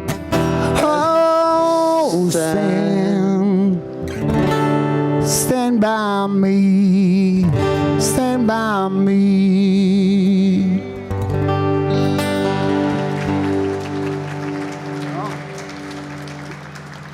Efendim bizden bu akşam bu kadar. Umut Okutan ve ben Yiğit. Belki seneye yine Automechanika'da oluruz inşallah.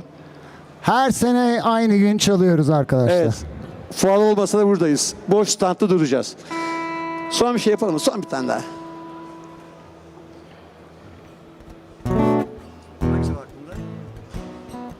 İşte o happy bilir bu insanlar hesabıyla happy diyordum da. Şey yapalım. Yapamam. Sweet Home Chicago.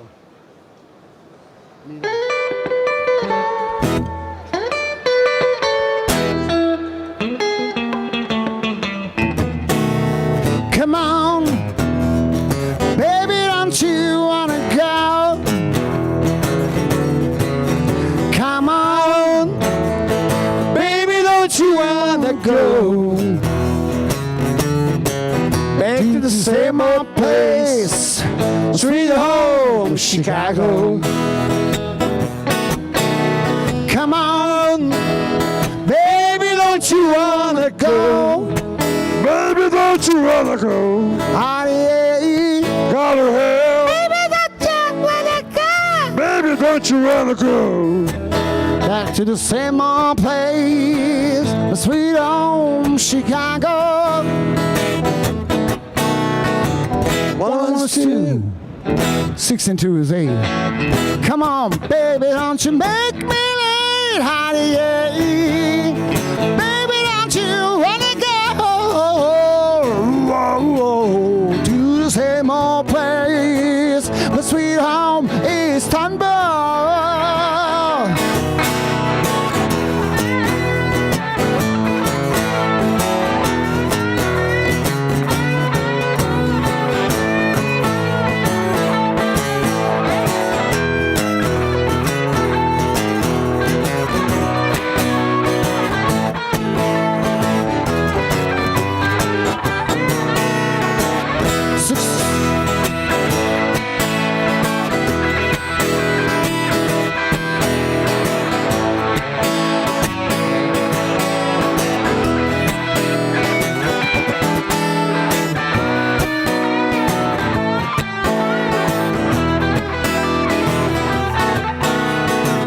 Six and 3 is 9. 9 and 9 is 18. But baby, party, yeah. Baby, don't you wanna go? Baby, don't you wanna go? Baby, don't you want to the same old place? My sweet home, Chicago. Come on, baby, don't you wanna go? Come on, come on, come on, come on. Baby, don't you wanna go? Honey, honey, honey, honey, Sweet home, Automechanika. Istanbul.